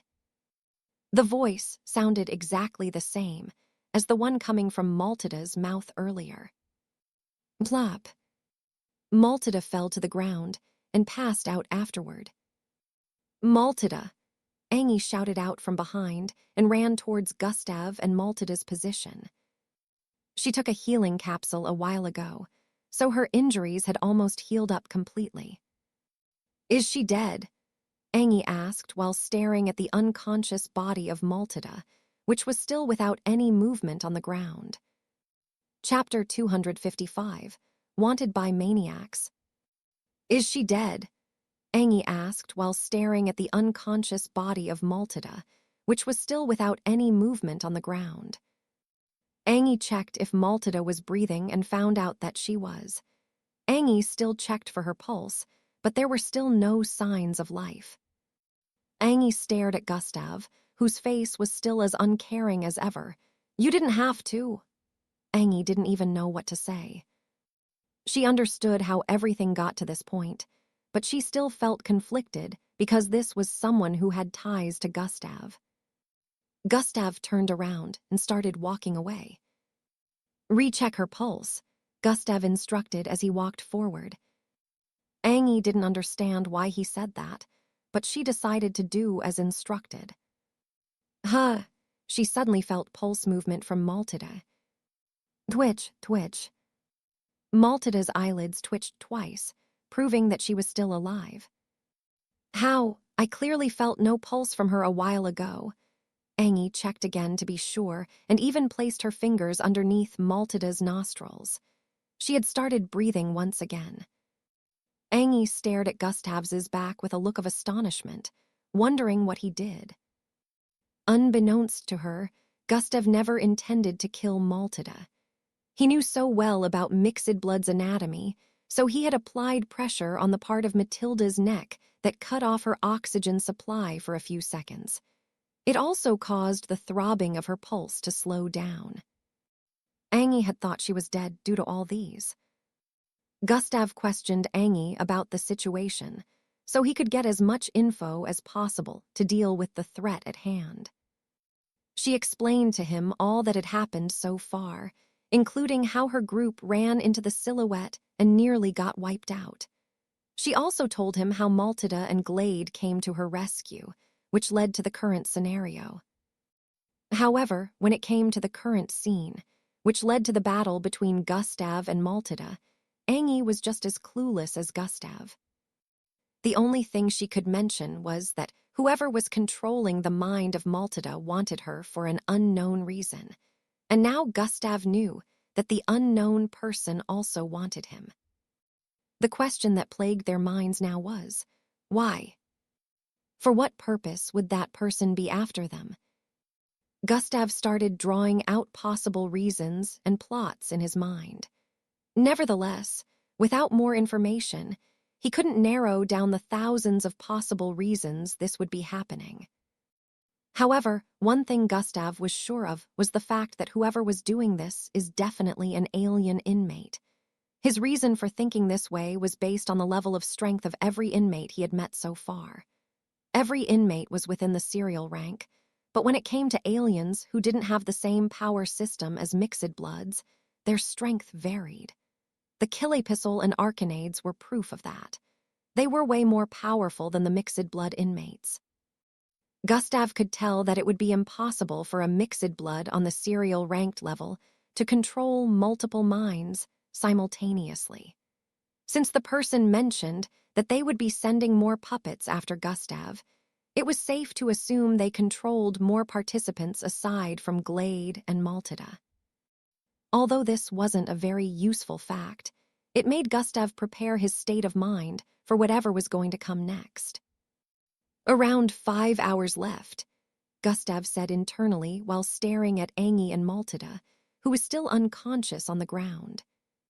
He would have liked to ask Maltida about the being that inhabited her mind, but time was of the essence. He couldn't wait for her to regain consciousness, because he could tell that whatever this was carried more danger than the silhouette. "You're gonna stay here with her, Angie. I'll have to deal with this on my own," Gustav stated as he started walking forward. "No, we're going to deal with it together," Angie voiced out with a look of determination while standing up. At this point, her injuries had healed completely. However, a look of fatigue could be seen on her face. Even though she had healed up due to the meds, her energy had almost been completely depleted. She and the group had been battling the silhouette for a long time, and the meds also made use of her energy to grant her healing. Gustav paused his footsteps and turned around to stare at her. God eyes have been activated. "It's not up for a debate," Gustav voiced out before turning around to keep moving. "Take care of her and hide out somewhere till I'm back," Gustav instructed before dashing forward with speed. Angie wanted to follow, but she remembered that Maltida was still unconscious behind her, so she stopped herself. Gustav was out of sight in no time. "Please wake up soon so we can go help Gustav," Angie hoped with a low tone while squatting to lift Maltida up. Gustav had already arrived in front of Glade and the silhouette's battle scene, and to his surprise, he could still hear the sounds of attacks as he closed in on the area. He paused thousands of feet behind and watched Glade engage the silhouette masterfully. According to Angie, making contact with the silhouette wasn't an option, but what he saw made him doubt that claim. Glade was currently engaging the silhouette with her bare hands. Although the silhouette was obviously stronger in terms of strength, the expression of disbelief was still noticeable on the silhouette's faceless face area. Bam, bam, bam, bam, bam. It made contact with Glade repeatedly, but she was unaffected by its touches. "Why don't you join me, and I shall restore you back to your full glory once I have gotten what I want." The same voice heard from the mouth of Maltida could be heard coming from Glade's mouth also as she engaged the silhouette. "Heh, Slurp. I don't care about all that, Slurp. I only want to eat." The silhouette responded with this while increasing the force of its attacks. Chapter 256, Fight for Possession of Gustav. Gustav had already seen what happened to others when the silhouette touched any part of their body, so he wondered why Glade was a different case. God eyes have been activated. Gustav made an analysis of the battle using God eyes. He noticed that the reddish aura-like energy surrounding Glade's figure was what prevented her body parts from being infected by the silhouette's blackish web-like tendrils. "Maybe I can try something." A plan started formulating in his mind upon figuring out the reason behind Glade's immunity. However, Gustav's plan formulation was cut short as two pairs of menacing-looking eyes turned around and stared in his direction. SHH. Glade and the silhouette had just exchanged another blow, so they were still sliding away from each other after making contact. That was when they noticed Gustav squatting behind a pillar-like rock, thousands of feet behind. The silhouette's dark eyes widened as it stared at Gustav. "Slurp, I want that one even more," it voiced out while phasing into the shadows on the ground. "Oh no, you do. He's mine," Glade voiced out before dashing forward with speed. However, the silhouette only needed an instant to arrive behind Gustav. Slash. The instant it was phasing out of the ground, it had already transformed its arm into a large shadowy one with 17 blackish claws. Thuum. Gustav leaped backward, dodging the slash of the claws, which slammed into the pillar-like rock he was standing behind, causing a chunk of it to get smashed to pieces. Debris scattered across the place, but the silhouette didn't wait for a second more before dashing forward towards Gustav again. This was when Glade arrived and parried the second slash with her reddish energy sickle. "I said he's mine. You can have your pick of anyone else after joining me." The masculine, monotonous voice could be heard coming from Glade's mouth once again as she and the silhouette pushed against each other. "I want this one slurp. He tastes very delicious," the silhouette voiced out as dark tendrils shot out of the shadows surrounding them towards Gustav. Thuum. Gustav once again leaped upwards and spun, dodging some of the tendrils while activating atomic disintegration to cut through the ones he couldn't dodge. Bam! SHHHSSHH. Gustav landed about 100 feet towards the left and slid backward by a few feet. Glade only waved her sickle about 3 times to cut through the dark tendrils that came for her. "If I'm not careful, its attack will make contact with me soon. It will take some time to activate that ability, so I have to be careful," Gustav said internally while staring at the silhouette from his position. At the moment, the silhouette was kind of in the middle, while Gustav was on the left and Glade on the right. The three stared at one another warily for a few seconds. None of them were allies, but at the moment, Gustav knew who to work with. Swoosh. Glade dashed towards the silhouette once again, swinging her sickle. The silhouette dodged them tactfully and sunk into the shadows only to appear beside Gustav again. This time it reached out very fast and almost touched Gustav's neck. However, Gustav was able to evade his touch by a few centimeters and quickly countered by sending out a palm strike. Swoosh. Silver-like energy covered his palm as it traveled towards the shoulder area of the silhouette. Fwumum. Gustav's palm passed through thin air as the silhouette disappeared again and appeared on his right. Slurp. Gustav heard the slurping and tried turning around as fast as possible to counter. Still, the silhouette's face was just about 2 inches away from his neck. SHWing. A red sickle appeared in between the 2 inches space before Gustav and the silhouette. It traveled in and horizontally towards the neck of the silhouette. Fwumum. The silhouette was forced to sink into the shadows again to dodge Glade's sickle attack. "Hey, you're a nuisance, Slurp. What happened to giving me everything I wanted?" The silhouette who appeared on the far east voiced out. "This one is off limits. I shall have him for myself," Glade voiced out. "You can have the others. I want to taste this one, or we can each take a portion of him." Slurp, the silhouette responded with this.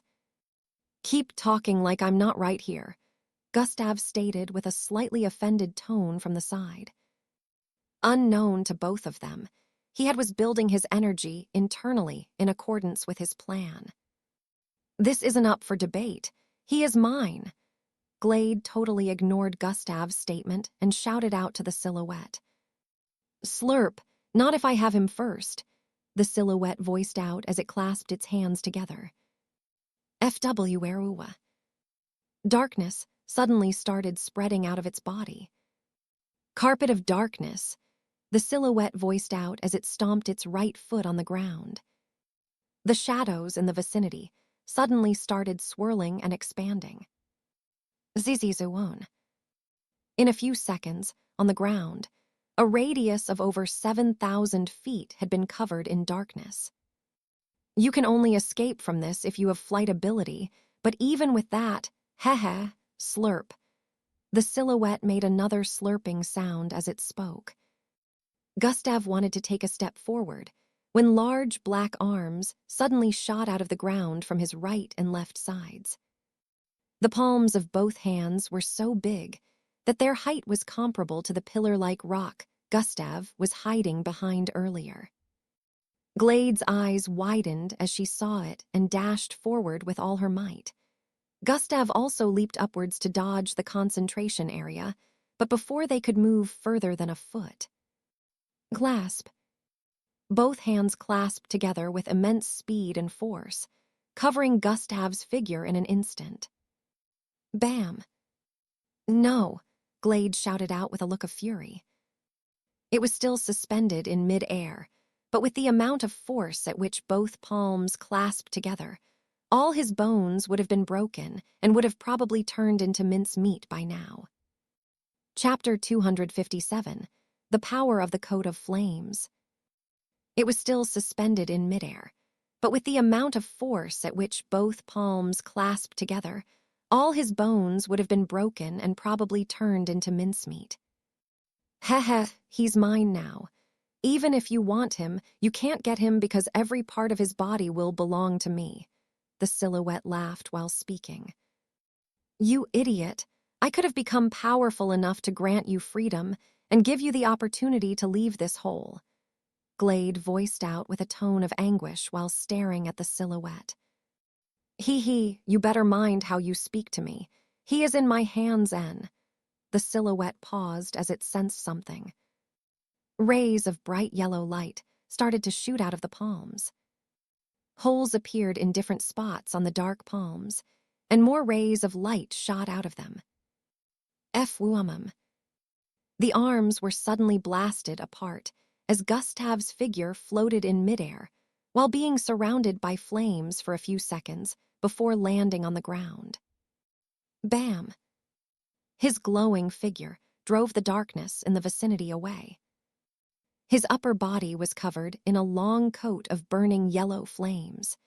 In contrast, his lower half was covered in silver-colored energy. Gustav smiled as he stared at the silhouette, who was slowly taking steps backwards. Let's see you try to touch me now, he voiced out with a confident look. Gustav activated his new bloodline, Coat of Flames, while also using atomic disintegration to cover parts of his body that were still exposed. This was the reason why he had to build energy, because he was using the technique he got from the system 2 months back. Energy distribution. If he wanted to use atomic disintegration to cover his entire body, it would take up so much energy, and he would be drained in a matter of seconds. This was why he decided to use a coat of flames, since that one was a more natural ability from the bloodline. It wouldn't take up much energy compared to using atomic disintegration. Now that I can finally touch you, how about we go again? Swoosh. Gustav hadn't finished speaking before his figure disappeared from that spot and appeared in front of the silhouette. Don't get cocky just because you became a glowing stick slurp, the silhouette voiced out and slashed at him. Gustav's claws were also traveling towards him. Gustav swerved and dodged the claws while his attack kept traveling forward. Bam! The silhouette accurately grabbed hold of his arm and turned around to swing Gustav away. Gustav's body traveled across the air, with his back facing the pillar-like wall up ahead.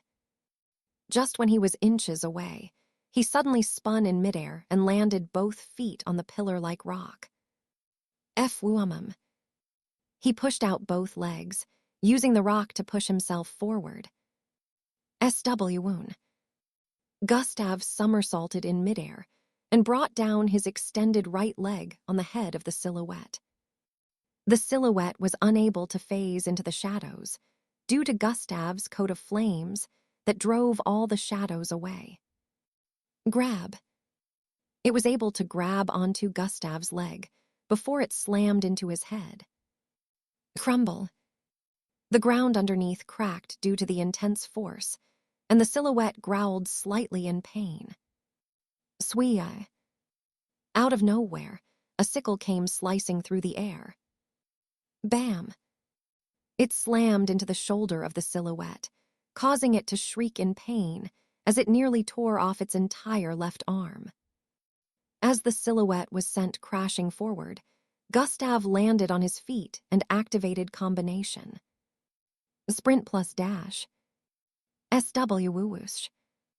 Gustav was finally able to use the speed that was a little bit faster than his original using sprint. His body traveled forward with speed, while his left arm swung forward towards the left shoulder area of the silhouette. /Prewick. The silhouette's left arm was finally severed from its shoulder, and black blood started flowing out of it. Grrrhh. The silhouette growled in pain as it slammed into the wall on the other side, due to Gustav's added force. Gustav quickly deactivated combination so as not to use up more energy than he already had.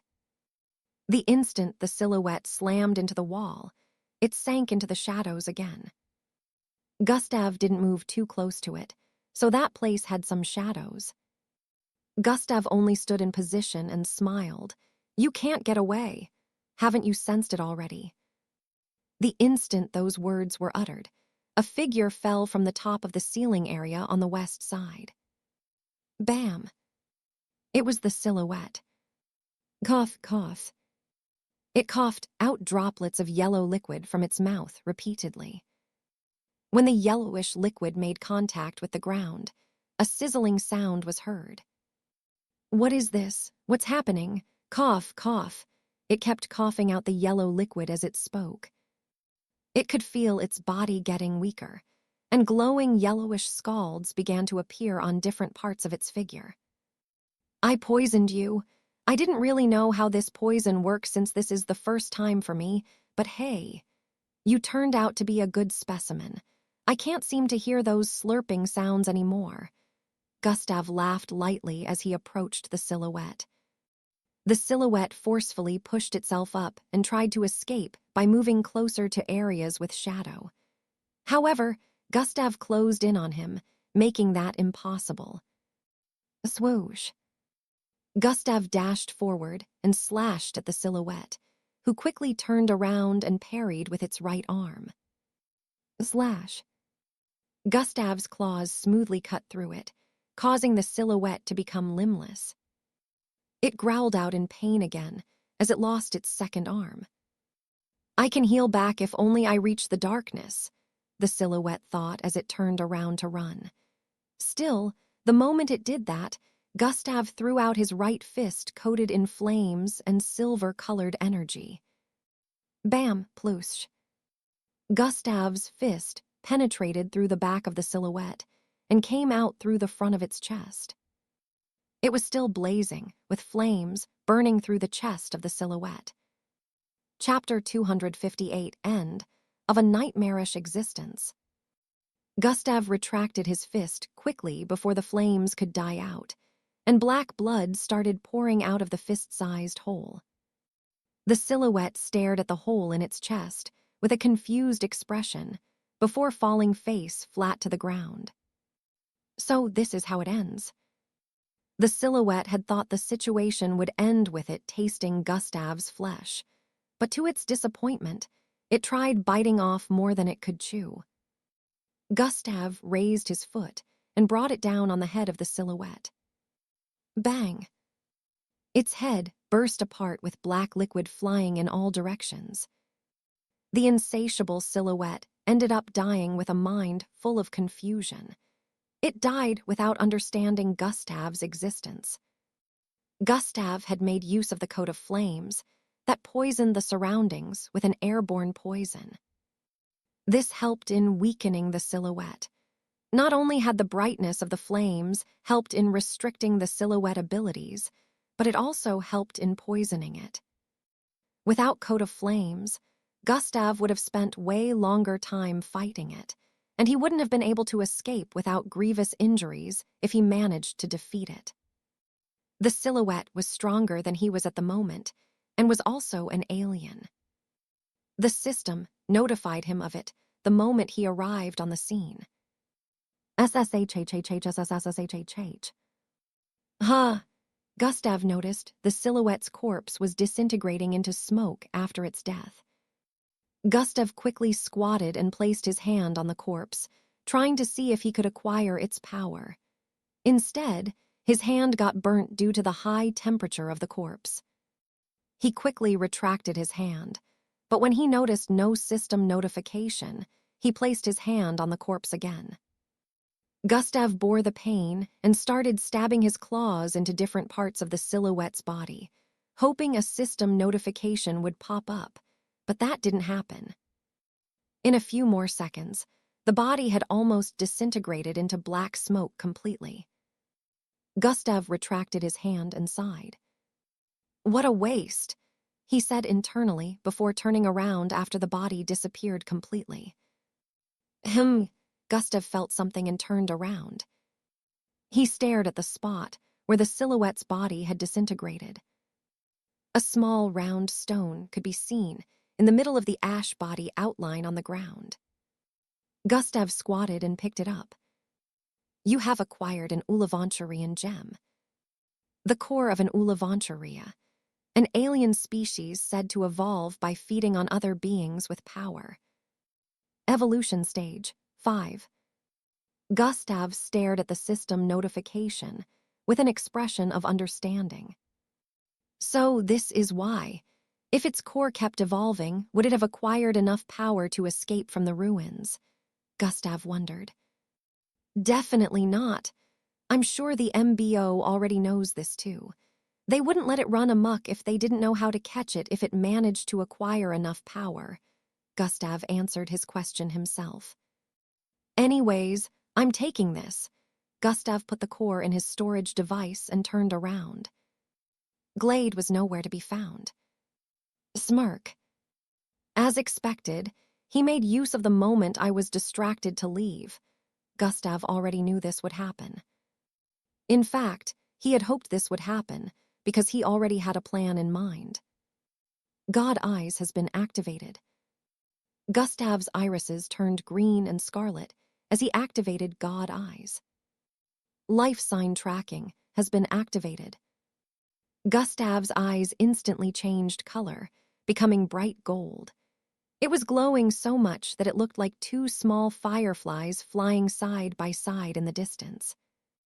Gustav pictured a life sign in his mind that looked like plus, and what appeared in his line of sight was a different environment from the one he was currently in. Earlier, when Gustav was watching Glade and the silhouette battle using God Eyes, he saved Glade's life sign. Now he was currently connecting to her life sign and seeing from her point of view. Glade was obviously in motion due to the constant up and down movement, as well as the stalactites being dodged and passing by the sides. Glade was currently moving very fast in an area that had lots of greenish-looking stalactites and stalagmites. Gustav kept watching through her line of sight, wanting to see where she was headed to. Glade felt weird as she moved, but looking around, she didn't notice anything, so she decided not to bother. She kept running, and after leaving the area, she went through another passageway. Even though his energy was being depleted, Gustav had to keep watching so he would discover the location of the person he was dealing with.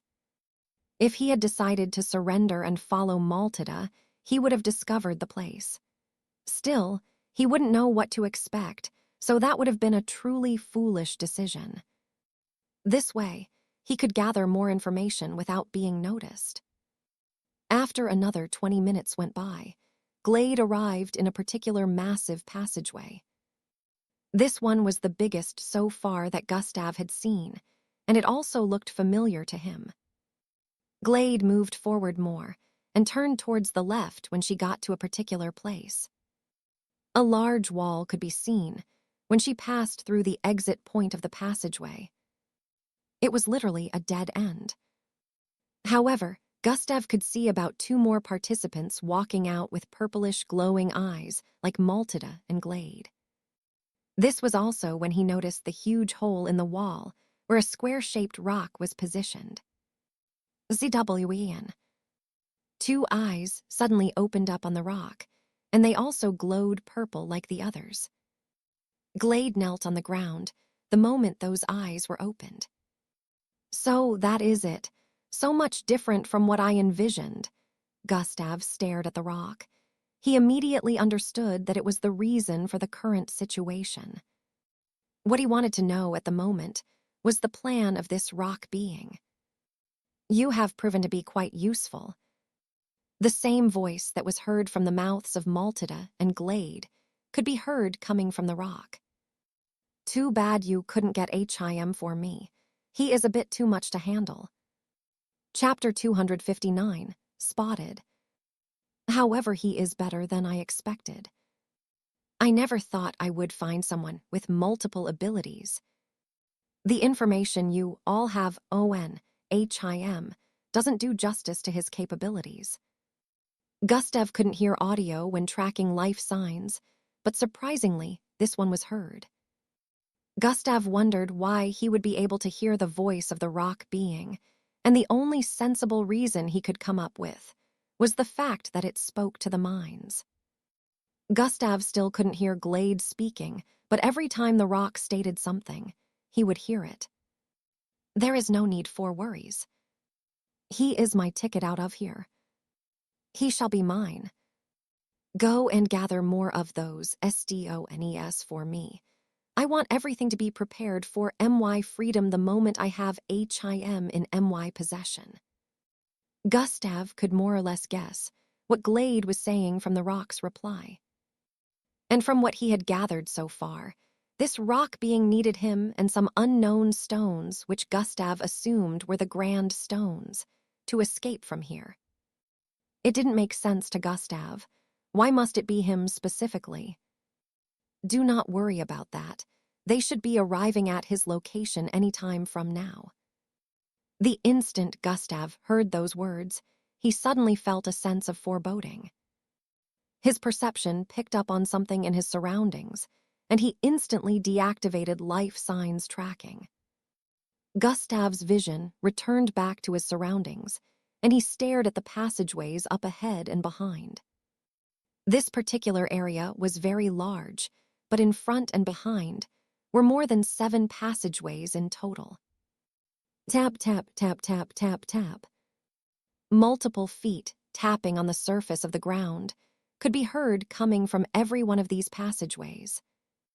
It was obvious that a crowd of people were headed this way. 7, 12, 19, 22, 29. Gustav made use of his great hearing ability to count the number of people headed this way. They hadn't entered his range of perception, so he could only use his hearing. So many. Gustav could already tell that they were coming for him. The instant one of them entered his range of perception, he scanned them with his senses and confirmed that they were indeed participants. Energy, 1221.25. Gustav checked his remaining energy. I won't be able to go against so many with such low energy unless I fight without making use of powerful skills, he muttered with a contemplative look. Tap, tap, tap, tap, tap, tap. The tapping sounds kept getting louder. It was obvious they were getting closer. Some had even successfully passed through the passageway and were currently in the vicinity.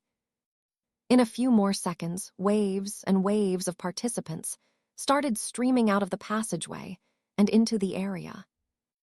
They arrived at the middle in no time and paused their movements after noticing that the area was empty. They all had purplish glowing eyes and were numbered in the 40s to 50s. Chatter, chatter, chatter. The Great Lord said he would be here. This location is accurate. How come it's empty? Although they were all being mind-controlled, at the moment they could think for themselves. They were in control of their own body movement. However, their minds were plagued with one thought, which was to capture Gustav. Gustav, who was being sourced for, positioned himself in between 2 stalactites, hanging from the ceiling area, with his legs and arms tightly holding onto them both. He watched the crowd of participants from above with a look of astonishment. They had occupied almost every spot below due to their large number. Just how powerful must the rock mental capability be to mind control this amount of participants at the same time? Gustav felt the situation was a bit more dangerous than he thought. Not because of the large number of participants looking to abduct him, but because of the rock itself. There's still about 3 hours left before my stats return back to normal. I have to hide out for now till that time. Gustav didn't want to confront the rock as he was now. He had enough strength to hold onto these stalactites for 3 days if he wanted to, so staying up here wasn't a problem. The only thing he was currently worried about was Angie. He hoped she and Maltida had found a place to hide out. Gustav was currently naked as he held onto both stalactites. His skin tone had changed to match with the color of the stalactites. Even if any of the participants looked upwards, they wouldn't notice because he was currently like a chameleon blending in. Also, the way he positioned allowed more than half of his body to be blocked by the rocks in some angles. Or so he thought. Gustav suddenly felt a chill run down his spine and looked downwards towards the west. Glare. A pair of glowing blue eyes were staring in his direction, and the moment he looked down, their eyes connected. Oh well. Shit, Gustav cursed internally as the female participant pointed in his direction. There he is. The entire crowd raised their heads to stare in Gustav's direction, but unlike the girl, some of them didn't notice anything. The distance from the ground to the ceiling area was big, so that made it harder for them to spot any difference. It was obvious that her eyes were special. A few participants who had very good perception were the ones who noticed that something was off with that particular spot. He's right there. The few that noticed, it shouted out and started firing attacks at that spot. In the secluded room, where dignitaries gathered to watch the performance of the participants, as well as converse about the observations gathered from seeing them perform, the room was currently giving off a somber vibe. The MBO higher-ups watched the projections in front with slightly confused expressions. The participants are going after one another now, ambushing others to steal grandstones. However, it doesn't look natural in any way, one of them voiced out. Chapter 260, Battling a Crowd. The ones we've seen so far had purplish glowing eyes, and after a successful ambush head towards the same direction. Too bad we cannot observe them further due to transmission interference, but obviously there's something at play here. Another one of them voiced out again. I suspect a mind control, but our database doesn't mention anyone with that ability among the inmates. Participants with mind control-related ability will not be able to perform on such a scale. Can you see that they are all headed towards a particular direction of the ruins in massive numbers? Everyone stared at the projections and observed that this was truly the case. About 4 different projections showed participants with purplish glowing eyes moving in groups in different locations through passageways. When the map of the ruins were displayed, it could be seen that they were all truly headed in the same direction, encircling it from different pathways like they were trying to trap something. They watched the projections and instructed the eyes controlling the invisible cams to follow the participants. However, the further they went, the worse the transmission became. It would seem that the area they were headed for had a higher concentration of energy. I suggest we send a person down there to investigate these strange occurrences. We cannot interfere with the test phase. We have to let them handle whatever situations may arise within by themselves. That is how we can know if they truly belong here. And what happens if the situation is beyond their capability?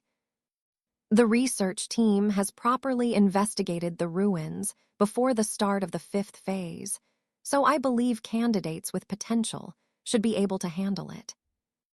The higher-ups argued back and forth on the decision to make about the current situation. Great Commander Shen had a contemplative look on his face as he leaned forward and placed his hands that were clasped together on the table. I agree with them, Great Commander Shen. We could send someone in with the command to not interfere. Young Zhou finally picked his side. Great Commander Shen still sat with a contemplative expression on his face. The room turned silent because they could tell that he was about to make a critical decision. Those 4 geezers left observation of the last phase to me without any plans of attending. Now I have to make all the decisions myself. Great Commander Shen gave a low sigh as he thought. We shall send in an official to go in and observe the happenings with the command to not interfere. The official will only interfere if the danger of the situation is beyond the level that the participants can handle, Great Commander Shen voiced out. The official will infiltrate the ruins as a new inmate. The only issue now is who to send, Grand Commander Shen added. Well, Great Commander Shen, I have someone in mind, young Zhou said with a straight face, but internally he was grinning. This way, his secrets will be revealed to me, Young thought. Oh, and who would that be, young Zhou? Great Commander Shen asked while running his fingers through his yellow beards. His N.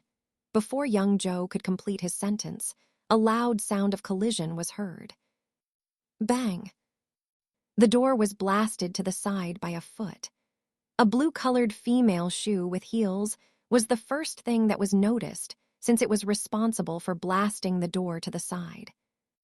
Step, step, step, step. A lady with beautiful ash-colored hair and an aloof expression walked in. She was dressed in a knee-length red gown with a long green jacket draped around her shoulders. This person happened to be Miss Amy. What is she doing here? This was the thought of everyone as she walked in. I'm so sorry, sirs, Maz. She got in before I was able to stop her. A male official ran in behind her, begging. Not to worry, you can go back to your work position.